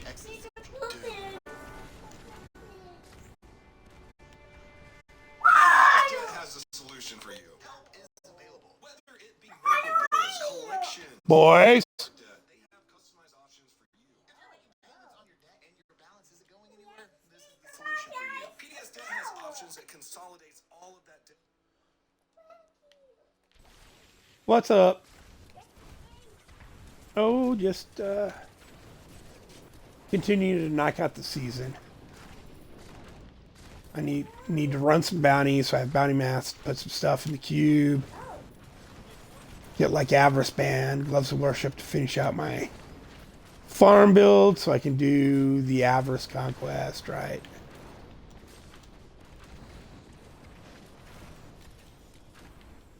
And probably just go farm up a bunch of keys.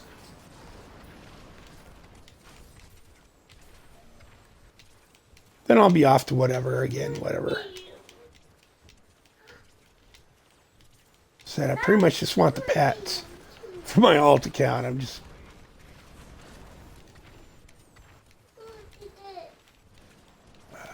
this side.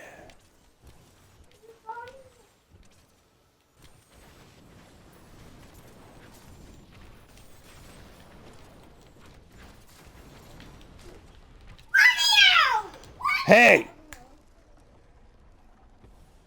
Over the top, little man. Oop. Almost got wrecked there.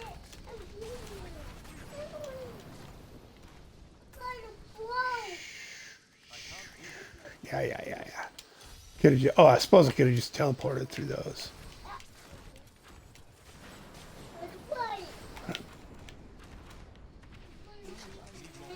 Okay.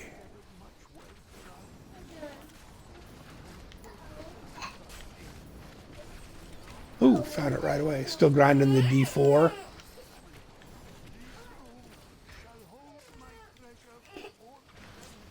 Oh.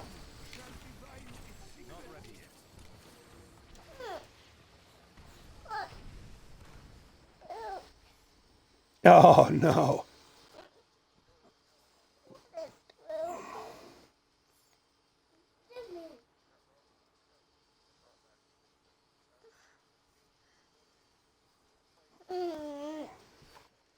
Yeah.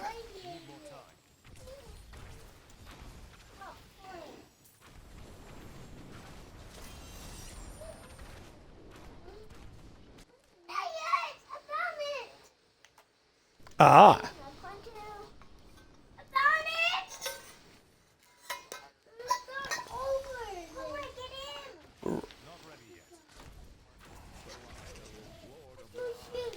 Right.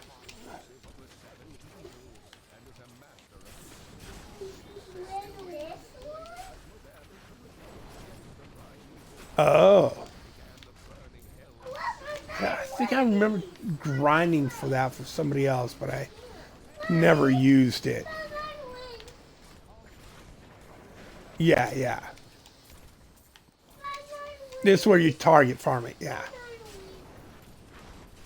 Like anything can drop anywhere anymore, except for like I think the Andy, Duriel specific ones. But if you want, the chances are low. Yeah.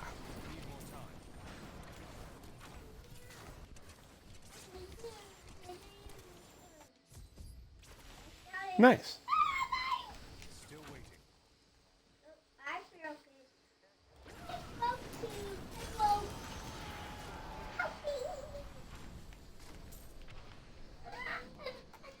Yeah, you'll get a really good. Yeah. Yeah.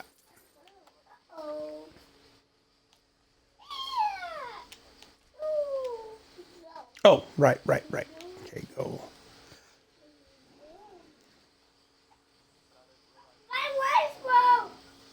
Oh goodness, little ones. Did yeah.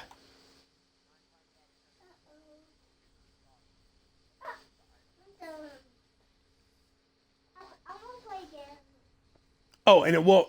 It'll be on where you have to look at every single item. Then, oh Jesus. Well, yeah, that's the way it goes. Yeah, yeah, yeah. And buy. Look at those, and buy the upgrade caches for stuff like that, right? Oh, what am I doing? What am I doing? I am dropping this on the ground.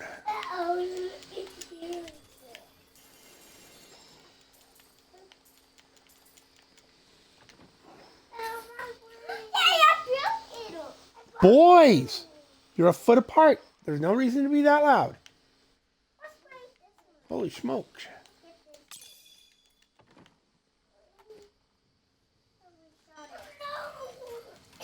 Oh, there's gloves of worship.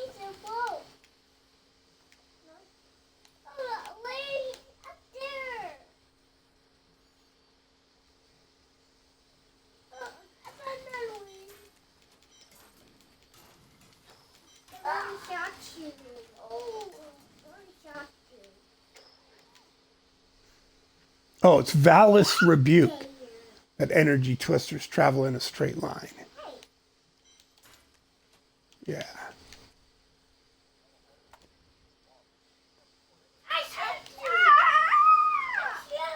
Right.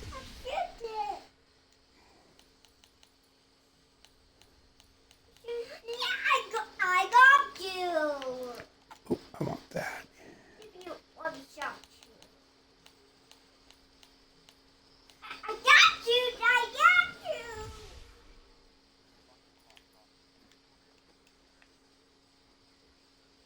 Yeah.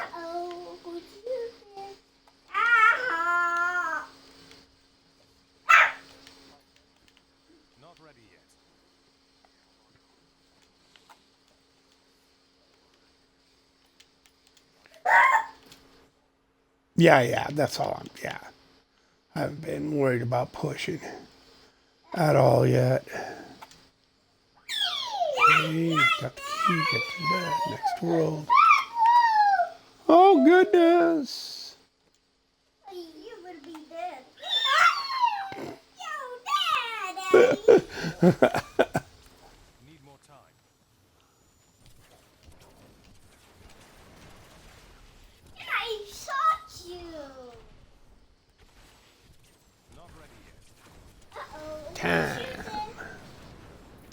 1047. Yeah.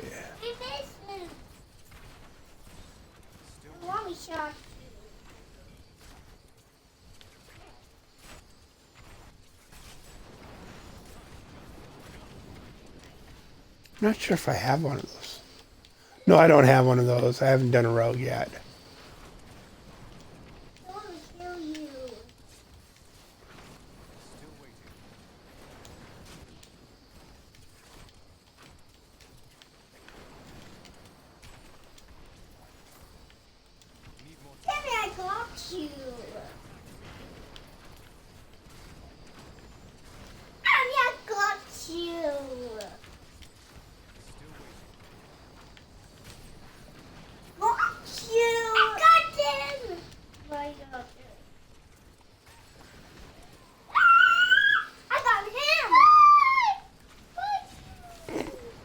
They get so excited, like, I don't even know what they're playing. Probably Roblox. And they don't even know how to play. They have no clue. So, like, if you guys ended up in the lobby with a couple of really, like, bad players or just doing the weirdest, silly thing, it's probably, yeah, probably them. And this is the older brother's fault. Their big brother, you know, they're older, they're closer to 10, so they actually kind of understand how to play the game a little better. And because, you know, Big Bro is playing it, and they gotta play it. Which way am I?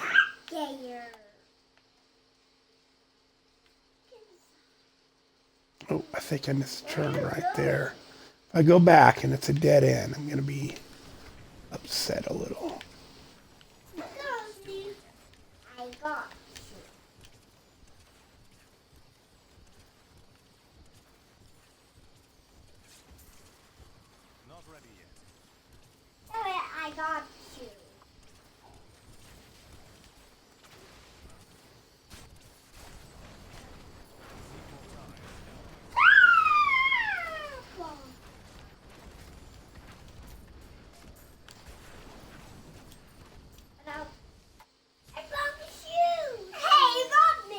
Reunite the gods.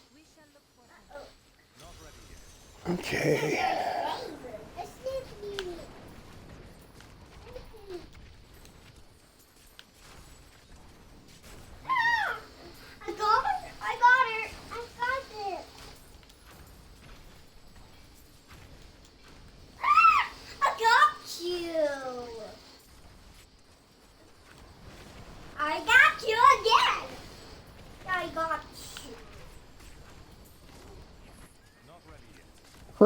Hey, ooh, Gamble got me. And there's a locked door somewhere.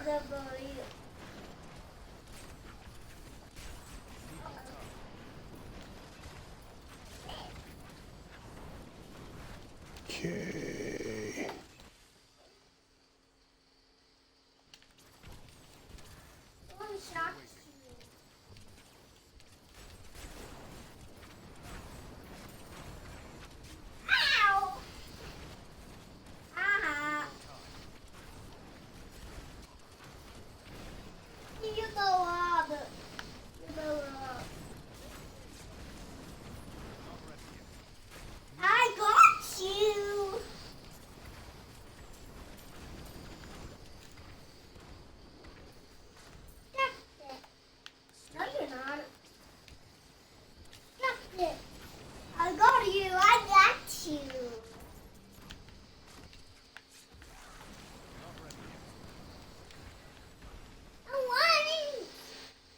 Oh, went right by his brother. Didn't see him laying there. Whatever. Whatever.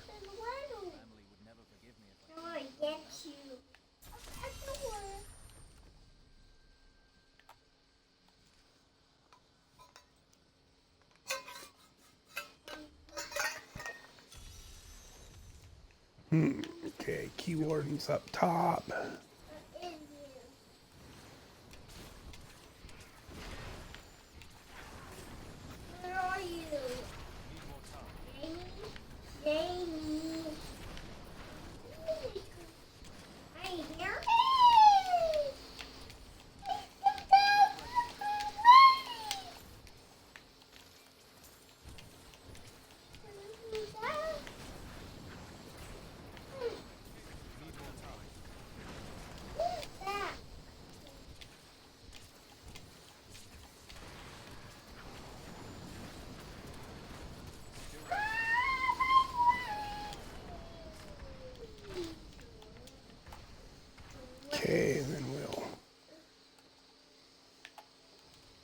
to the main. Oh. Lore.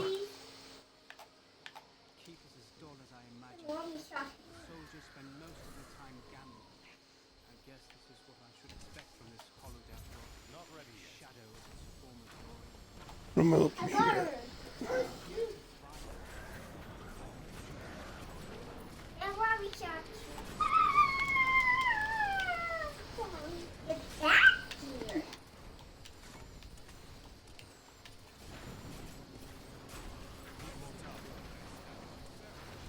I got you.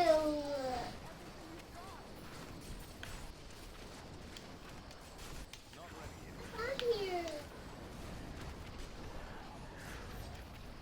All right. Another 70 guys to kill. Got it. I get you.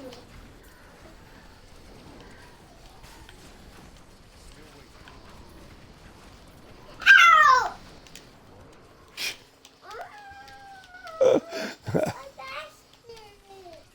Not ready yet.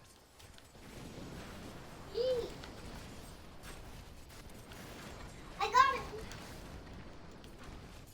Doodle-doo, doodle-doo.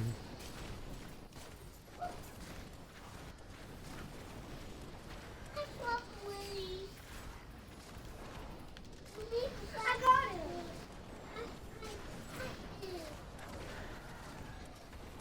Yes, you get it, yeah. Nice pile of baddies to kill. Alright. Clear the underbridge. I'm going to turn my podcast back on here, too. Low monthly payment. Everyone with $10,000 or more in eligible debt qualifies, and there's no minimum credits. It's incredible. You can get a Phenomenal lifestyle, like crazy lifestyle, because you're an individual that, for reference, like going into combat, you've done the combat thing, you got out of war from Afghanistan, and then you went back for your company to just go find shoes at the time. A little bit more complicated than that, which we'll get into it, but yeah, like, I like living adventurously. I like traveling to far off and distant places and meeting new people. Shooting. It gets old, you know? But it gets old. It gets old. Or you can just like go to dinner and have a beer with them. One of the other ways. Yeah, that's the right thing to do. That is the right thing to do. Remind me never to go to dinner with you guys. That's just, it's awesome hearing your experience, and then starting it off, so you were the owner of Combat Football. You started that venture in 2016, 2017. 2009. Jeez, oh my God. Which is when it first started, yeah.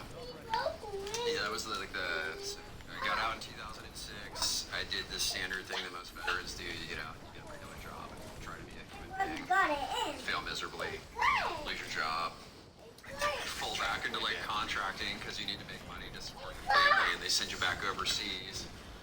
It's basically my story, and I need money. I need money. I'm really good at this one thing. Yeah, send me back, and I ended up being over there, and in my job, I was responsible for putting in clinics and contracting doctors to agencies, different other government agencies who needed people to provide medical care and equipment. So when I showed up, I had a smile and a backpack and some cash, and I had to be alive when I got back on the plane, right? So what do you do? And I'm a map guy because I was an artillery guy in the regiment, and every night they have this briefing of where all the bombs were off on the previous day. Like, all right, here's where all the attacks went off. And then they overlay it. Here's it over a month. Here's what it's like over 3 months. And you see nodes. And the nodes are around the U.S. Embassy, military compounds and convoys, and reporters.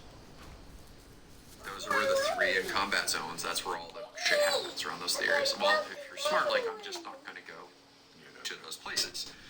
And where you go is where there's a local small business flourishing, because the local small business owners don't let that happen on their corner. Big Pharma's price gouging makes prescription drugs unaffordable for too Oh, many fucking Montanans. commercials. Year-end prior. So you just stay there. And there was one time I was getting ready to like walk out of my hotel in the morning, and the concierge says, "Hey, Mr. Griffin, you need to go upstairs and have another cup of coffee." So I went upstairs, rooftop place, and this is where all the Russian stewardesses and like pilots would stay in this little hotel, kind of on the outskirts of Kabul. I'm upstairs having a drink of coffee, just kind of rescheduling a few meetings for the morning. All of a sudden, IED goes off. Coffee shakes, rumbles. Take a last sip of it. Walk back downstairs. Am I good to go now? He's like, oh yeah, Mr. Griffin, you're good to go. Have a great day. So it just goes to show, like, the local business owners, they know when shit goes down versus our intelligence agencies and our military. So my thought is like, why aren't we encouraging more business? For the cost of one MRAP, we can turn around entire square blocks of cities. But that's why the CIA started opening coffee shops. I wish they would. I wish they would. That would be the more ethical thing for them to do. So, but that's Yeah, how how- it started. Is I was looking for a cup of coffee. So I was at a. It's like they forgot the whole concept of hearts and minds, right? Oh, we're just gonna bomb them and da da da da. So You know, these like propaganda exists I was at this everywhere. conference, and it's all the old sergeant majors and the good old boys. Some of it is religious propaganda in some of these countries. I had Just long hair and a beard, and nobody's talking to me, and I look across the conference way, and there's somebody like you, long hair you have and to a be beard. able to Nobody's talking to him. And I'm like, inject other ideas into areas and cultures and places if you want them to his name's John Boyer, and he got have better ideas. You have to give them better ideas, right?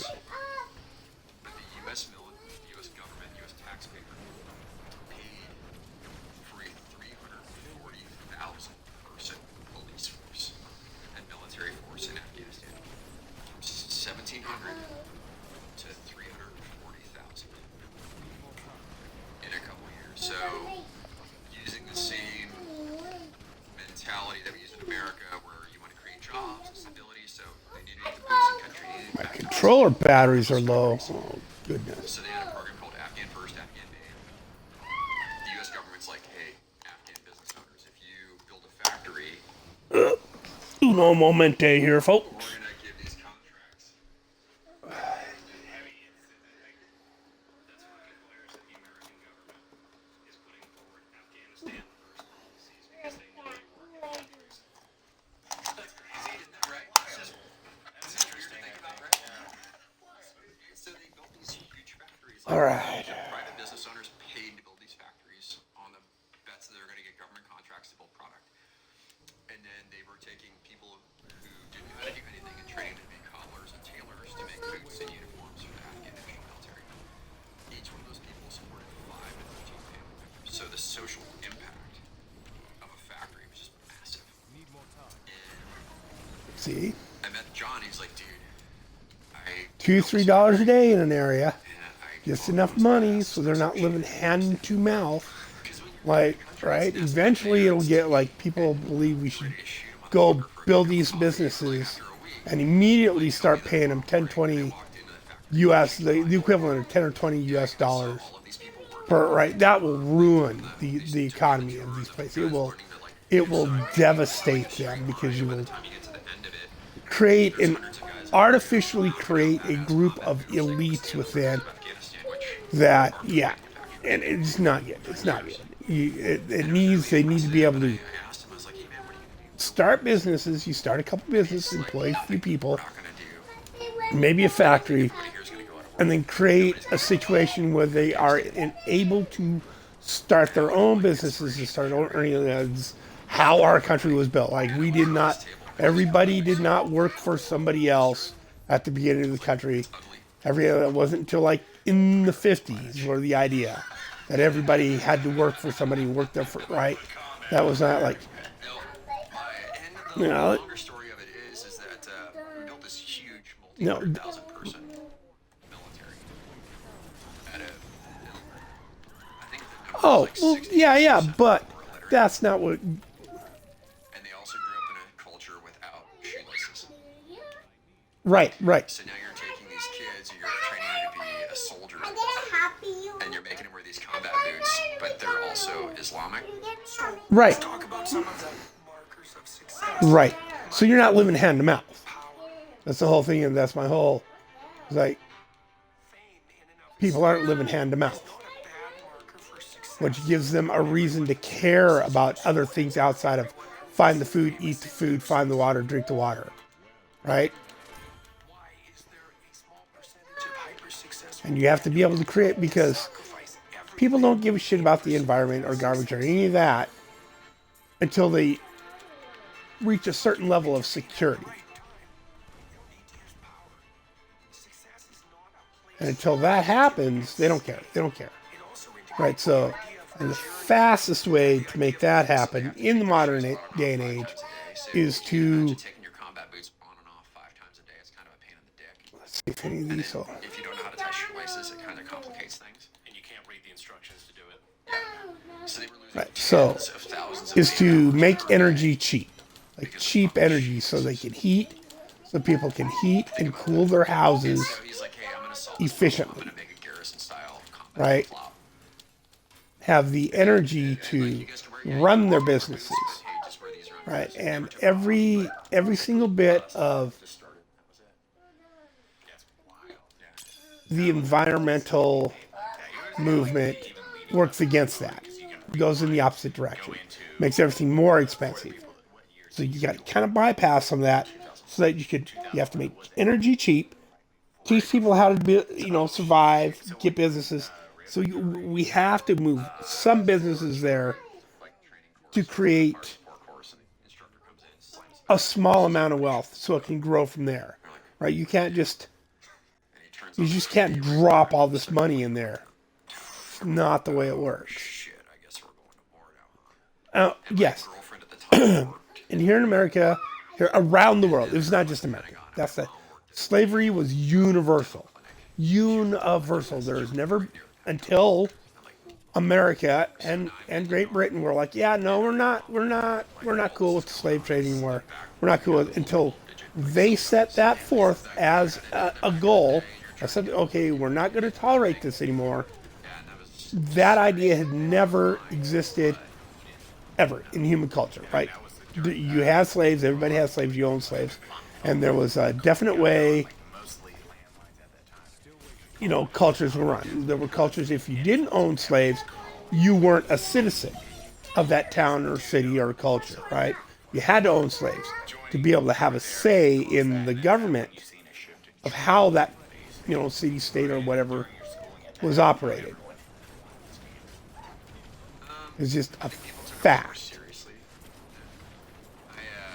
And until America decided, yeah, we're gonna make this illegal. We're not gonna allow the slave trade in our country, and the same with the English. We said we're no longer going to allow the Atlantic slave trade to exist, right? They shut it down. They shut it down. Until that happened, that concept was just not a thing anywhere. Okay, where am I going? Where am I going? No, you heard it last. Let's go do It was this. cool. Like everybody supported the mission. Like, if But you're anyways, a guy in like, the military, you're all creaky over there.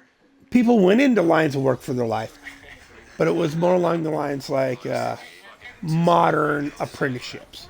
Like you went and apprenticed under a blacksmith or a carpenter or a leather tanner or a potterer or whatever it was, right? Woodsmith. And then after you learned enough of that business, how to do that business in a sufficient manner to be acceptable to sell those skills and your products for money, then you started your own business, right? You didn't continue to work for that person your whole life, right? Then you found an apprentice, or your son or somebody, right? And you would train them up until they were good enough to start their own business, right? The idea wasn't that you worked for that person your whole life, right? That wasn't the idea. Was there? And there were other terms for slavery that went on for a while, like indentured servitude, right? It's what the British sold the Irish into. They sold them into indentured servitude, where they, after they helped create the potato famine, they helped ruin the Irish economy, and then they sold the people of Ireland into indentured servitude. It was pretty brutal. And the deal was, okay, we will send you to America, blah, whatever. You've been sold into debtor's prison, indentured servitude, all that. And your family, you and your family, the next X amount of generations, will work for this person, right? They'll give you food and shelter and clothing, but that's it. All right. I'm just getting back down to it. So I lost 35 pounds like my first couple months in my unit. So you had that Christian Bale career of weight loss. Yeah. And then as soon as I could, I went to I put down my packet and my first battalion commander was just, you can imagine, like, this is right after the invasion of Iraq, so we had Afghanistan. And then we go to a convention unit, so now we're creeping into 2003, and then they did Iraq in spring of 2003. And just things are just going off in the army. Now it's like everybody is going to war. Yeah, it's not just like Green Berets, the Rangers are going to go do a deployment for a year. It's like, okay, everybody's going.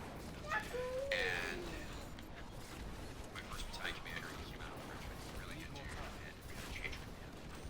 You know, when the new colonel comes in, they want to go out and smoke all the lieutenants. So the new colonel comes in and we're going to have like officer PT in the morning, and then he trains up and they go run you 5 miles at some like breakneck pace, and then they give you some motivational hoorah speech, and his hoorah speech is like, we're going to combat in the summer. I think you guys are thinking of going to the regiment. None of you are going to go. Don't even think about doing this. You're staying here. And I was kind of shocked. I like that was his first comment to me. Well, our change of command ceremony was that afternoon. And Colonel Rob Chapa, guys, the man, if you're watching this, Rob, fucking awesome. So we're literally, you go through the change of command ceremony, and I'm shaking his hand. I'm like, grab his hand, I was like, hey, sir, you said, like, we're going to the regiment. Like, what's going on? He's like, meet me in my office in 15 minutes. He left his change of command ceremony, drove across base, backdated my orders, sent me to the regiment. No shit, that's so baller ass leader right there. Cool. That is a good leader. That was the way the army used to be. That's dope to actually do. It's like, hey, I'm gonna put this thing because I made a promise to my guys to make this happen. Because you would have, for reference, you would have been fucked. You would have just been like 3 more years just locked in. Yeah. It's not to make a pop culture reference this early, but it kind of reminds me of the beginning of Starship Troopers, where he's trying to quit, and then the attack happens on Buenos Aires, and he's just like, "Is this your signature?" Yeah, Tears it up. That whole. I love that movie. It's a great fucking movie. I love that book. Yeah, the book is way, way better. Starship Troopers, read the book. Read the book, Starship Troopers. Like, because the people who made the movie My favorite part about that hated the gentleman who wrote, Heinlein, Robert Heinlein. Hated him, hated his books, and they literally made the movie when they got put in charge of it to try and troll on him and the themes in the book and the ideas to make him look silly or ridiculous. And a lot of them, yeah, they did. They really went for it. And the funny thing is, a lot of people heard that and they're like, okay, I know they're trying to make a joke of this, but no, this is real. Yeah, that's you should definitely not like put it down for what it is, right? And in the book, though, there was a definite segregation between the Army and the grunts and the Navy. There were no female grunts, right?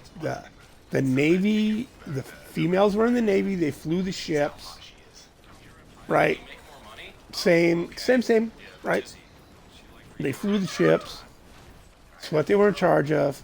Did I miss one of those somewhere? What the frick? Right. Oh, that's close to 30 years old now. I hate that. Yeah, I hate that too. This is when probably Brandon fucking 28 years old over here. I saw something. I saw something this morning where it was like, it is Says it's down here somewhere. time between current day and the early 2000s. There it is. Okay. As the early 2000s. Jesus. So like you listening to Nickelback is the same as your dad listening to Def Leppard. Yeah, Def Leppard. I listen to Def Leppard. I mean, like, I listen to Def Leppard, man. Fucking, I found this radio station on Spotify. It's like bands that you listen to, and I put on Linkin Park, and it was a female singing. Grave I was like, Robber, no, this is not Linkin doing Park. that. They switched. Yeah. Well, Black they didn't Cat really have a Stacey. choice on switching. No, that's very true. It was, kind of something uncool happened there. Maybe we should have seen that 15-year cry for Hop on Electric Yeah, and e-bikes, like brand new Electric One. read a One of the best electric article bikes in or interview of Bicycling Magazine. Shipped Heinlein's to your doorstep with over 60 miles of range and a top speed of 28 miles per hour. agent, basically. Quality with semi-automatic shifting And after high performance drivetrain. his first few books were super successful, very popular author for his day. Made his money, was happy, said what he wanted to say, and really wasn't that interested in continuing to be an author and continuing to go through what it is, the process of writing a book, of a good book, that process. He's like, well, I'm pretty set, I'm good. So he'd have to go find ways to convince Robert to write another book, like go to his house and go, hey, that looks like, that's a pretty good spot for a swimming pool. You should get yourself a swimming pool, right? Like convince him that he really did want a swimming pool, and therefore he should write another book to get the swimming pool. Things like that. It's like, oh my God. Okay, fucking boom. Actually had a good leader. Didn't get locked in with the sucker. He's conventional for 3 more years. I would have lost my mind. I would have lost it. Because you guys, like, I've seen, like, how even for you guys that Okay, go hunt on Adria. This is always a long one. It's not like being like 2ID or anything like that. It's down the road, but it's like, oh man, you still have like even just finding that. I think you need to go to a second floor here to Highway, the Hell Cross. This is a good place to come and get your Avarice achievement. But and then watching you guys run all the time or adhere to your stance, like good, but you still once you made it past that suck period, the first I don't know for officer side. There's all these little monsters, right? Just keep moving, Dude, Campbell, how are you doing, man? He's like, killing stuff, and they keep dropping. Go, let me pick up the. this is like that. Oh yeah. He was brand new private. He just got there. He's like, they fucking hate me. I think they want me dead. Because wasn't he there getting supplies for them? Yeah. They told him to go do the bitch work. Yes. I mean, it's just like, I was like, he's like, how's your unit? I was like, go. We just got our first sergeant. It was an E4 that was standing up and acting as a first sergeant for my battalion. Dude, we had, it was just brand new people setting up the battalion. And then finally we had like First Sergeant Jones, who was your second bat, right? Yep. So Jones came in. He was the first sergeant because he needed They to didn't get miss any turns. to get a first sergeant position. Still going this way. He went to CAG, but yeah, just remember all that and watching the flip side of how much you guys went through. I was like, fucking crazy. Godspeed. Well, it's just nuts to you because I landed there in July of 2003. So Second Bat had just gotten back from the invasion of Iraq. So we got privates walking in with scrolls and stereo, scrolls on both shoulders. Lee, my business partner, Bird 1, Chalk 1 onto Baghdad International Airport. He was literally, my CMO was on the first helicopter onto BIOP. There we go. No shit. Yeah, like the invasion force, like when you think about that, like we were invading, they're the first helicopter, first humans landing in there and taking it over. This is them like landing it on the airport, like you're securing it, and then I think battalion 170 or I forget the one they 173rd jumped into northern Iraq. Okay, northern Iraq. Yeah. So you kind of don't know if it's going to be Normandy or, just holding a gun to a secretary. That sort of, like, could be anything. So I'm only repeating the story from hearsay because obviously I wasn't there from it. But what I do know is I got to drink a lot of Johnny Walker Blue Label. Because the first thing the Rangers did, it was they secured all of the fucking bars in the airport. They stole a fucking truck. Acquired. strategically acquired. Strategically transfer equipment to an alternative location. Yeah. And they raided every bar. In fact, because Saddam was actually good with Christians. You could drink, you could go to church, you could do all that other stuff. So they were stocked with all the high-end liquors, and Alpha Company's Second Ranger Battalion went into Baghdad International Airport after they had cleared it, and they stole all the smokes, all of it, and we kept it, and we fucking drove it around in a truck with us for months. And they brought it all the way back to our company. We already had a bar, and it was stocked. You have the company bar, Oop, there's the X sigil I need for the Switch in 45. his office, and like when it flipped on, the jump light next to the bar door would go from red to green, and everybody could roll in and just drink. So that's how you keep young guys from not getting DUIs, is just have the bar in the barracks instead of having guys roll out into town and spend all their money. Okay. You know, and that was just it. But we drank a lot of like Blue Label for the better part of a year. Dude, those stories must have been wild seeing that. Red where it's pants, they're the red ones boots. they're like, where'd you get all this amazing stuff? Red belt, witcher's belt, probably. We'll talk about that later. Offline, and they just bring it back because they didn't have as many rules. This is like war, so they're just cycling chalks out. Yes, and all they're doing is they're just pushing those little green square containers that roll onto the back of C-17, just plane lands, a couple guys get off, their boxes roll out, ours just get pushed back on, guys get back on the bird, and we fly home. You're home 72 hours later, and like, it gets pushed off, they pick up the trucks from the battalion, they drive it back, and like, right, cool, we got it all the way back. Sweet. Good. Oh, shit. Yeah. Wild. Yeah. That's why Saddam was cool with all that stuff, but not the gold standard. So we killed him immediately. They have I forget one. Maybe Evan. I forget who, but they had the photos of them. Right, with right, dump trucks right. Of gold bars, like that they would find. Oh, yeah. And they would just have like pictures of them, like. And while conventional army would rotate afterwards, and everything was already like picked clean at that point. Let's say, sir, have we no idea found where that- 300 gold bars. Oh, you found 200 gold bars? Yes, sir, we found 50 gold bars. Such a shame. What are you going to do with 30 gold bars? You could probably only get 15 on the market. What are we gonna do with 50 gold bars? Wild time. So you got back. You're prepped for. Dude, that would have been a wild fucking time because you're like, well, this is gonna be my first war. What, 4 months train up for you, and then you're out. You were out. So in somebody's infinite wisdom, they figured out that Taliban fighters had a methodology because fighting in the cold sucks.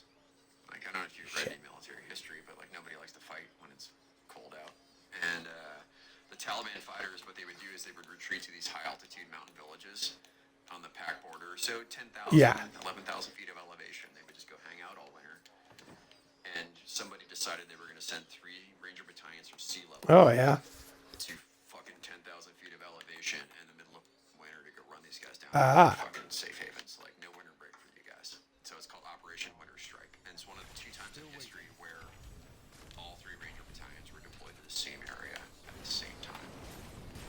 And we Oh yeah. did real rangering.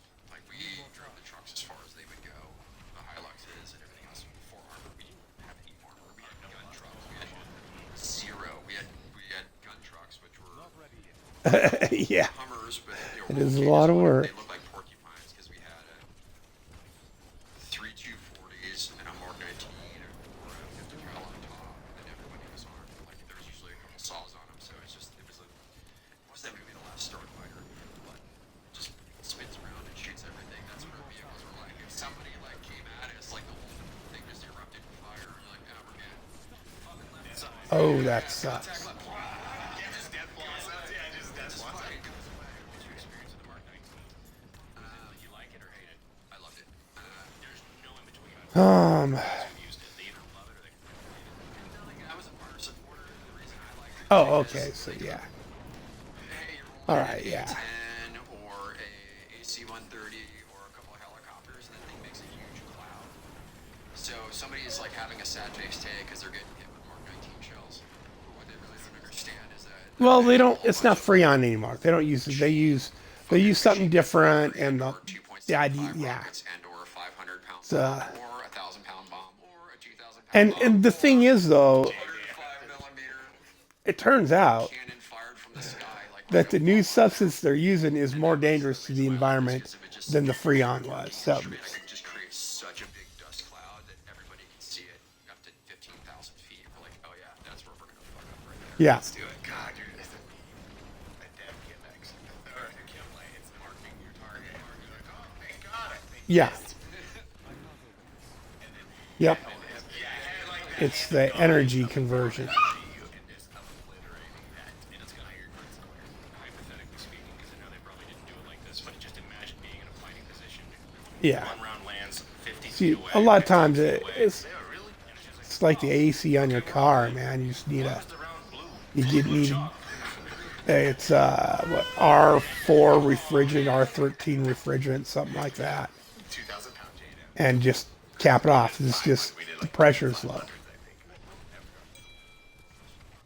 is when those things go off. Yeah, yeah. Well, yeah. They use it. Shock and explosion that's gonna fuck you up. It's bullshit. Yes, most of them are, because the Freon itself is what was banned, not the energy conversion of the way a Freon the pump works, right? That's it. That's still same. It's just a different gas. Stuff's coming down around you. It is big, big wild, dude. And then so, yeah, the third range, all three ranger best. Yeah, yeah, To which is wild to go through that. yeah. That's even. Elevation change. You cannot train your body because it takes a week, 2 weeks to really climatize to the situation. And you guys Yeah, like overregulation. to 11,000? Sea level. Yeah, it's 72 hours. I was at 6,000 feet. yeah. Like Days after that. I mean, not to sound like a revolutionary or anything. I mean, I don't think there's any Freon police that show up at your house 5 to 12 miles. and like arrest you for working on your own refrigerator, And then in the snow. right? Those are all for businesses. I remember we drove from Bagram to Asadabad, and then we drove to Nangalam, which is now Fog Blessing, and we were there like, oh, dude, these mountains are No. really big. And me and my JTAC, Sandy Lopez, we were sitting there looking at the terrain of where we're going. Yeah. This is You're- steep. Like, I think it's like neither one of You us just are going to be don't be a asleep at the same time. don't be a retard about it, right? We're going to ditch one of our sleeping bags because we had to carry all of our batteries for them.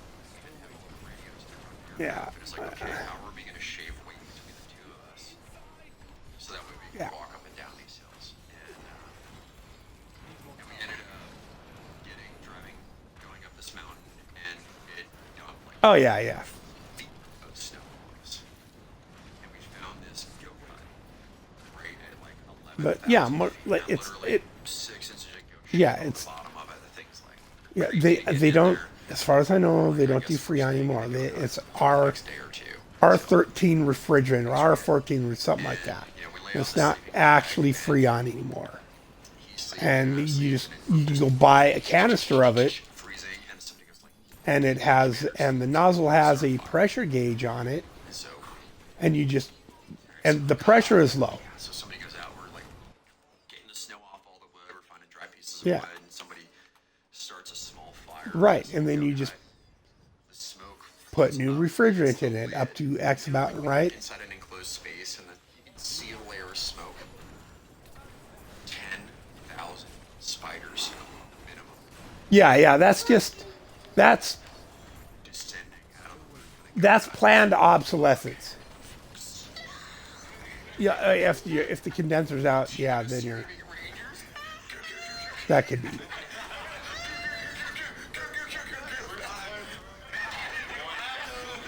One single Mark 19 round. We're all outside.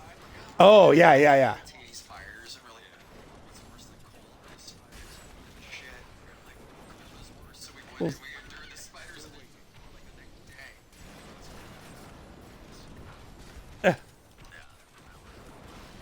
Oh jeez.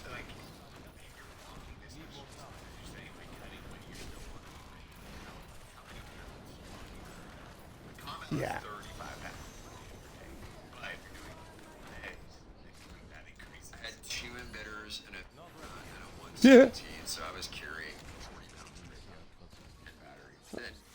Yeah. weapon and ammo. Yeah, that would be And my super small annoying. leather gear and my sleeping stuff. Like, that's just radio. Do my job. Those ammo, guns, all those little things start stacking up so fast. And this was before, like, all the Gucci gear. You gotta remember, we were still, like, Yeah, yeah, wearing, because the BDU obvious tops, site. so the green BDU And top were oh yeah, the oh yeah, because that was the XP best Shrek. color combo. This is prior to multicam. Right. This is pre-multicam because you look like a bush when you wear like the desert bottom. Yeah, thing did over it? the top. You actually kind of blend in better. It really works. I think it was Rob. Interesting. Yeah, I think it was Rob done. Because it's green up top. Times and then times ground water.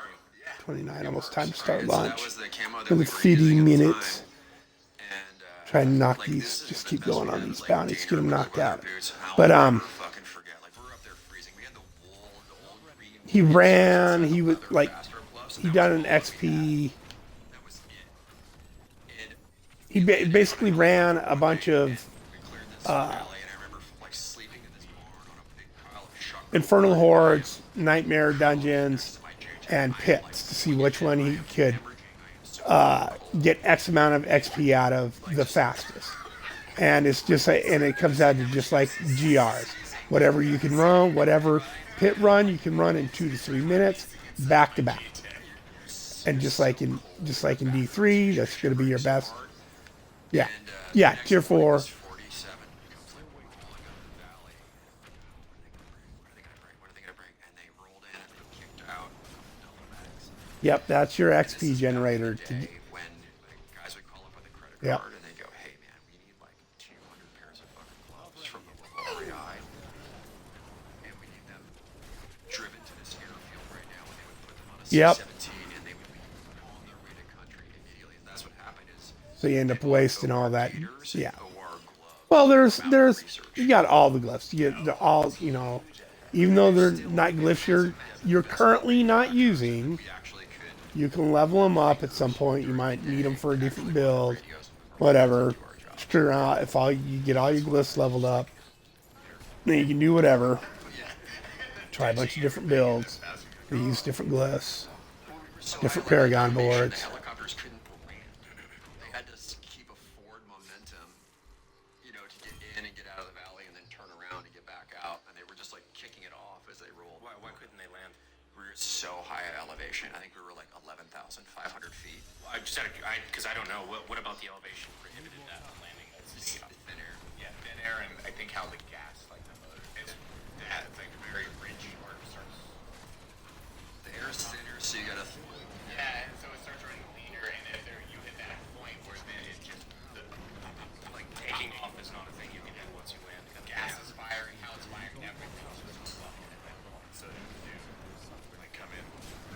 If we were at the range limitation where they would stop and get fuel, they would climb to elevation, fly out, and then we're like right on the fringes of where they could get to us. They drop it and turn back around and fly out. Wild. So what did they drop off? Outdoor research gloves Okay, and got it. gators. And then, yeah. Oh, God, this is the best thing ever. Lose them on my feet.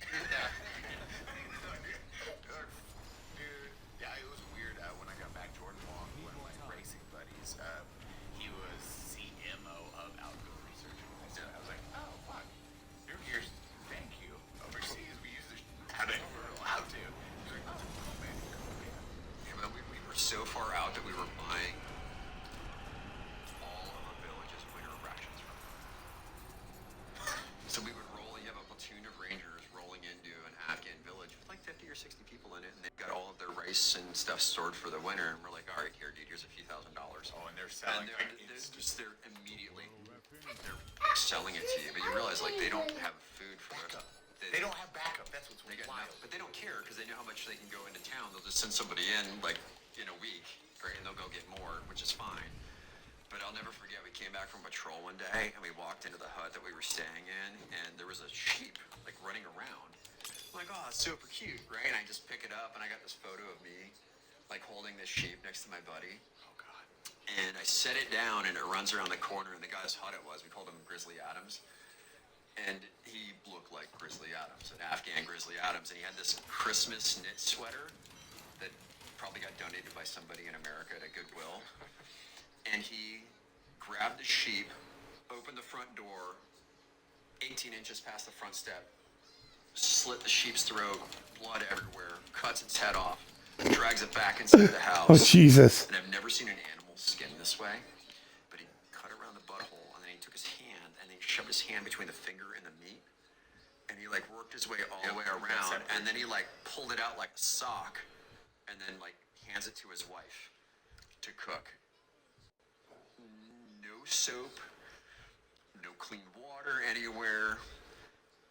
Didn't clip his fingernails, whatever, right? And then, like, that's what we're eating with him for dinner that night. Yeah. And like, Oh God.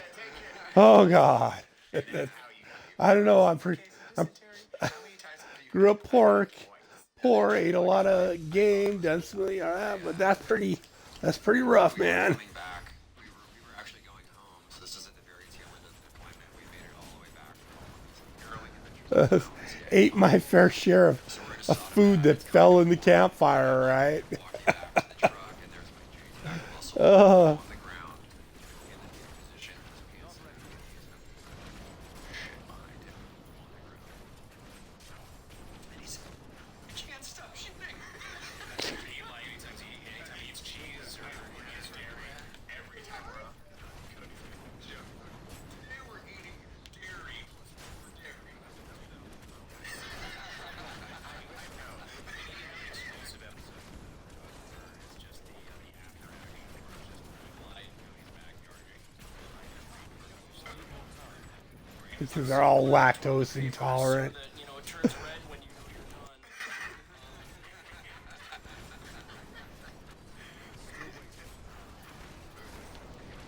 Down and out. It's like I call the medic and I'm like, hey, what do we do? So we load him full of like phentergan and Imodium, right? We get him to stop crapping himself. We give him the anti-nausea pills, and he was our driver in our truck. So it was the JTAC, the commander, the RTO, myself, the four of us in a Hilux. We were driving off my Sodom and Bagram, and this is like the trip we gotta make to go home for Christmas. You had 4 guys in Hilux. Nice. How long of a drive was that? 12 hours. While you're doing this, Can you imagine you're in a war zone in your Hilux? It's a Hilux with a 50 cal. Here's a Hilux and a 50 cal. Here's a Toyota pickup truck, a Hilux, and a 50 cal. Go to war. Driving, and I'm starting to feel like a little bit not well. The tingle, right? I'm starting to feel like in the back of my jaw. Right, we have one of those before we pull into Jalabad. Anytime you pull into a city, ironically, you're going to stop outside the outskirts. You're going to make sure all the drivers are secure. You're going to turn all the lights. You're going to do everything else before you go into an area where you might make contact. And I look at my commander, I'm like, sir, like, I'm going to tell you, like, I think I'm about to be non-mission capable. I don't think that I'm going to be able to drive this vehicle. And my commander at the time, he was an asshole. Like, he's the worst commander I've ever had in my entire life. He was my first company commander. He's a dick. Yeah, and like, this guy was so bad. He was like, we'd be on patrol, and he'd just sit there and like tell me shit about me that he hated about me. Like, he was just not a good person. And yeah, really, like, he was just not a good dude. And he almost got cleaned off the side of a mountain by like this rock. He was amazing. Oh yeah, rock. It's called like a huge, colorful, like big. Right, I'm watching this motherfucker come down the hill, and it's about to hit my commander. And it's like, fuck yes. That's dark, man. That's pretty freaking dark right there. Yelling out.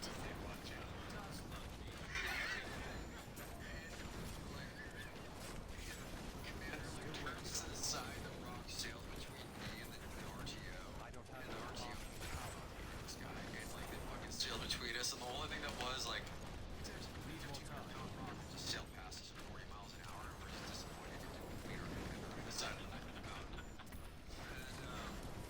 And so he starts yelling at me, and I'm like, sir, like, I'm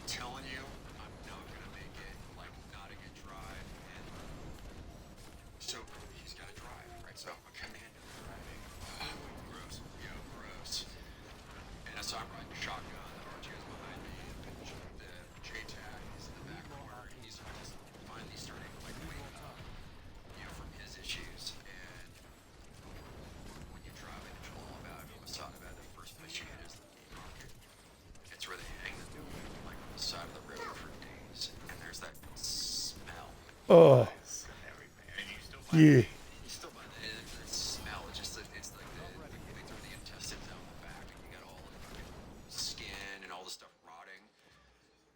And that's the first section of town that you hit on your way in that hits me, and I am out to my waist, out of the Hilux, heaving, doing everything that I can to keep myself from shitting myself. And my RTO has got the window, he's got his window down too, and I'm heaving and I'm looking at him and he's just laughing. And I'm like, you. And I get to Jalalabad, we pull into the air base, they load me full of phenergan and ammonium too, they throw me in the back, and like I don't remember the most of that drive on the way back. But we finally, we made it to Bagram. We went through the, what is that pass between Bagram and J-Bad? But it's one of those like weird like switchbacky ones. Yeah. I kind of woke up in the middle of there. I'm looking over. I don't want to go off that. What's the Jake Gyllenhaal movie that just came out with the Guy starts with Guy Ritchie movie. Yeah. The Covenant? Covenant. That's what you were like. You were the Covenant where you're like coming in and out of consciousness. They're driving you. It's like, it's okay, you're gonna make it. Yeah. I hurt so bad though. God. Wow. Yeah, so then like we were home, and back then it's just so weird because this is before post-traumatic stress disorder or TBI or all of those things, and we literally drove the trucks in, cleaned them up, Trauma bonding. AR, handed off to a different battalion, got in our C-17, and literally I was sitting in my couch 24 hours later. And do that fucking The guy who invented PTSD. It was so much better. man. Why did he create that? And that's what's wild. It is that fast of a turnaround where there is no decompression or like, let me normalize myself. So you're just there at home on your couch with family, not with family, with friends. And you're like, I think we talked about this on the podcast before. We're talking about just like the Roman wars and things where like people would go to war, they'd see a lot of death, they'd see their friends die, and then they would have a several Blood is thicker than water refers to several the months where they are walking home with their blood boys you and kind of, shed like, coming down with from your that fellow before they get warriors. home versus just The stepping water off the fucking plane. refer- refers to the amniotic fluid of the womb. Blood is thicker than water. It's like most people you get to celebrate. You have like that. think it means, your family, your ties with your family. No, bloody battle. And no, this is it's not what it's about. go get the milk. And you're like, I don't trust anyone. I think technology accidentally makes our lives worse in unseen ways before. That's crazy. There's a guy that talked about that one time. The Industrial Revolution. It's a giant mistake. He was a big fan of voting by mail.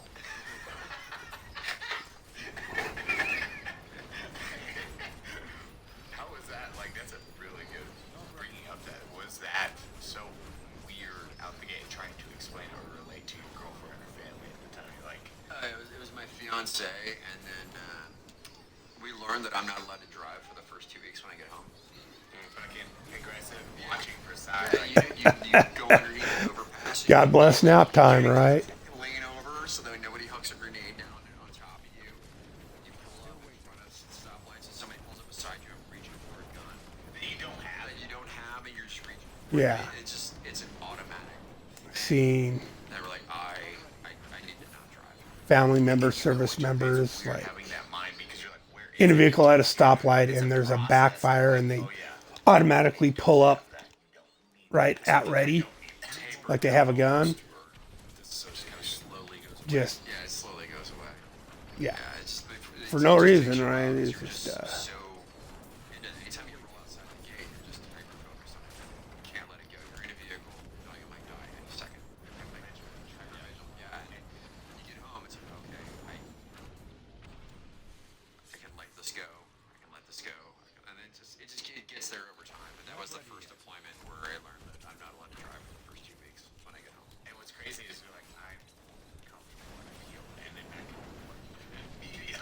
And you're like, the second you're like, I'm better. Cute army commercial. Was she at least understanding? Yeah, she was. I mean, She was in the army. what's odd is how, it's like So she understood, but it's like, mankind has a short memory, right? Current events, like we have like short memories. Because the idea of what he's talking about, of post-traumatic stress syndrome and the wind down time, all that, they speak about that in the Bible. Or after David's army comes back from the war, comes back to the city, they are not allowed into the city for a number of months so they can decompress. Because God sent them to kill all of another people, right? That they knew if they didn't go do this, it was going to happen to them.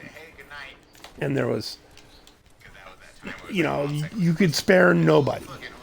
The situation, and it's real. We don't like people ignore it in modern times today, but it's real. If you don't, sometimes an entire people needs to go away to prevent a war from happening again and again and again and again.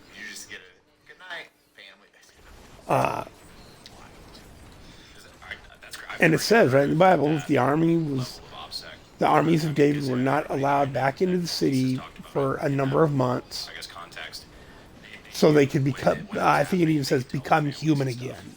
There's some phrase that relates to becoming human again. always in the war.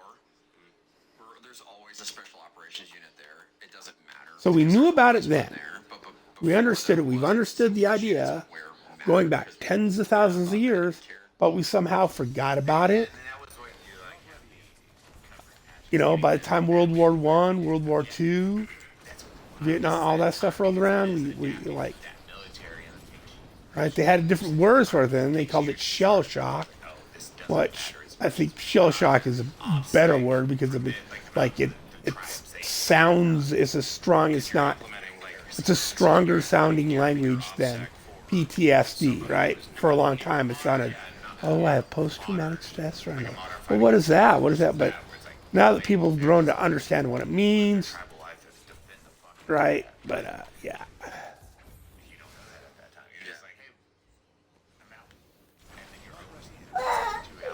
72 hours later, yeah. So I was home. So when I got home from that deployment, my fiance at the time told me that she got orders to go to Iraq for a year. So that was like Christmas, and then she deployed the first week of January. What was her She was in intelligence. Okay. Yeah. And, she comes back like 3 weeks later pregnant. So holidays, everything else. And so it's just like, my kid and everything else. So she came back like immediately, and I was like, well, hate to tell you this, but like, I'm leaving again. Yeah. So it's like, we got to get married real quick. We got married, and then I left like 3 days later. And I was gone for another 3 months. We were down in the Coast District on Salerno, and so we were doing like the whole like PAC border security against the Taliban creeping across and everything else. And that was like the first time we were really understanding how, I think we kind of understood before, but now we were really thinking about how Pakistan was fucking with us and like funding guys back and forth across the border. So we were doing a lot of like cross-border work, and that was a high adventure deployment. That was a High adventure deployment. One of the craziest things that happened during that one. We had this one objective that had like a tower on it, and they told us that there was a Dishka in the tower. And if people who don't know, a Dishka is a 12.7 millimeter like fuck you up gun. I've always wanted to fire one. I've never gotten to fire one. I've always wanted to fire one. Do you want to? I've always wanted to fire a Dishka. Can we do that in December? Yeah, dude. Please. I need to finish repairing mine, but I've got one. Okay, I've so never I shot believe I have Whoever another one of rebuilt it was those. just a shithead, but I've always wanted to fire one. Like when I get FD money and I can go back to Afghanistan, I'm like, we're getting a Dishka, right? And we're gonna back to Afghanistan. We're gonna get like a valley, and I'm gonna go have fun for a day. Like as much ammo as I can buy, I'm gonna put some ghosts up. Yeah, keep it down. Let's go. And I've always wanted to fire because I've seen them lined up against us. We've captured tons of them, and I'm like, that looks like a badass gun. And especially when you realize it's like a World War II thing. yeah, but they work. It doesn't matter.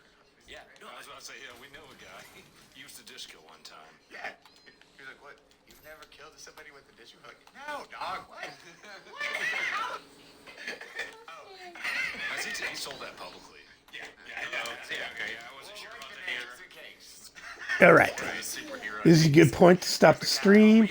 I'm going to hang this up for a little bit, hour or two. Make lunch for the little gentleman. Get him cleaned up, blah, blah, blah. Maybe I'll have time to get on again. We'll see.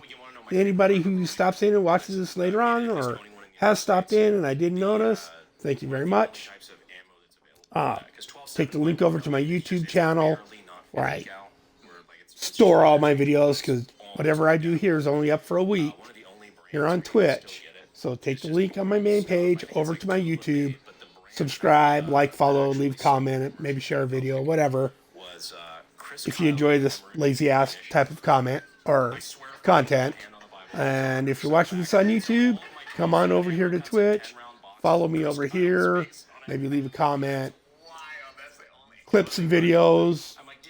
Whatever. Because I think I have that so you can do clip videos. Blah, blah, blah, all that. So, peace out. Catch you later.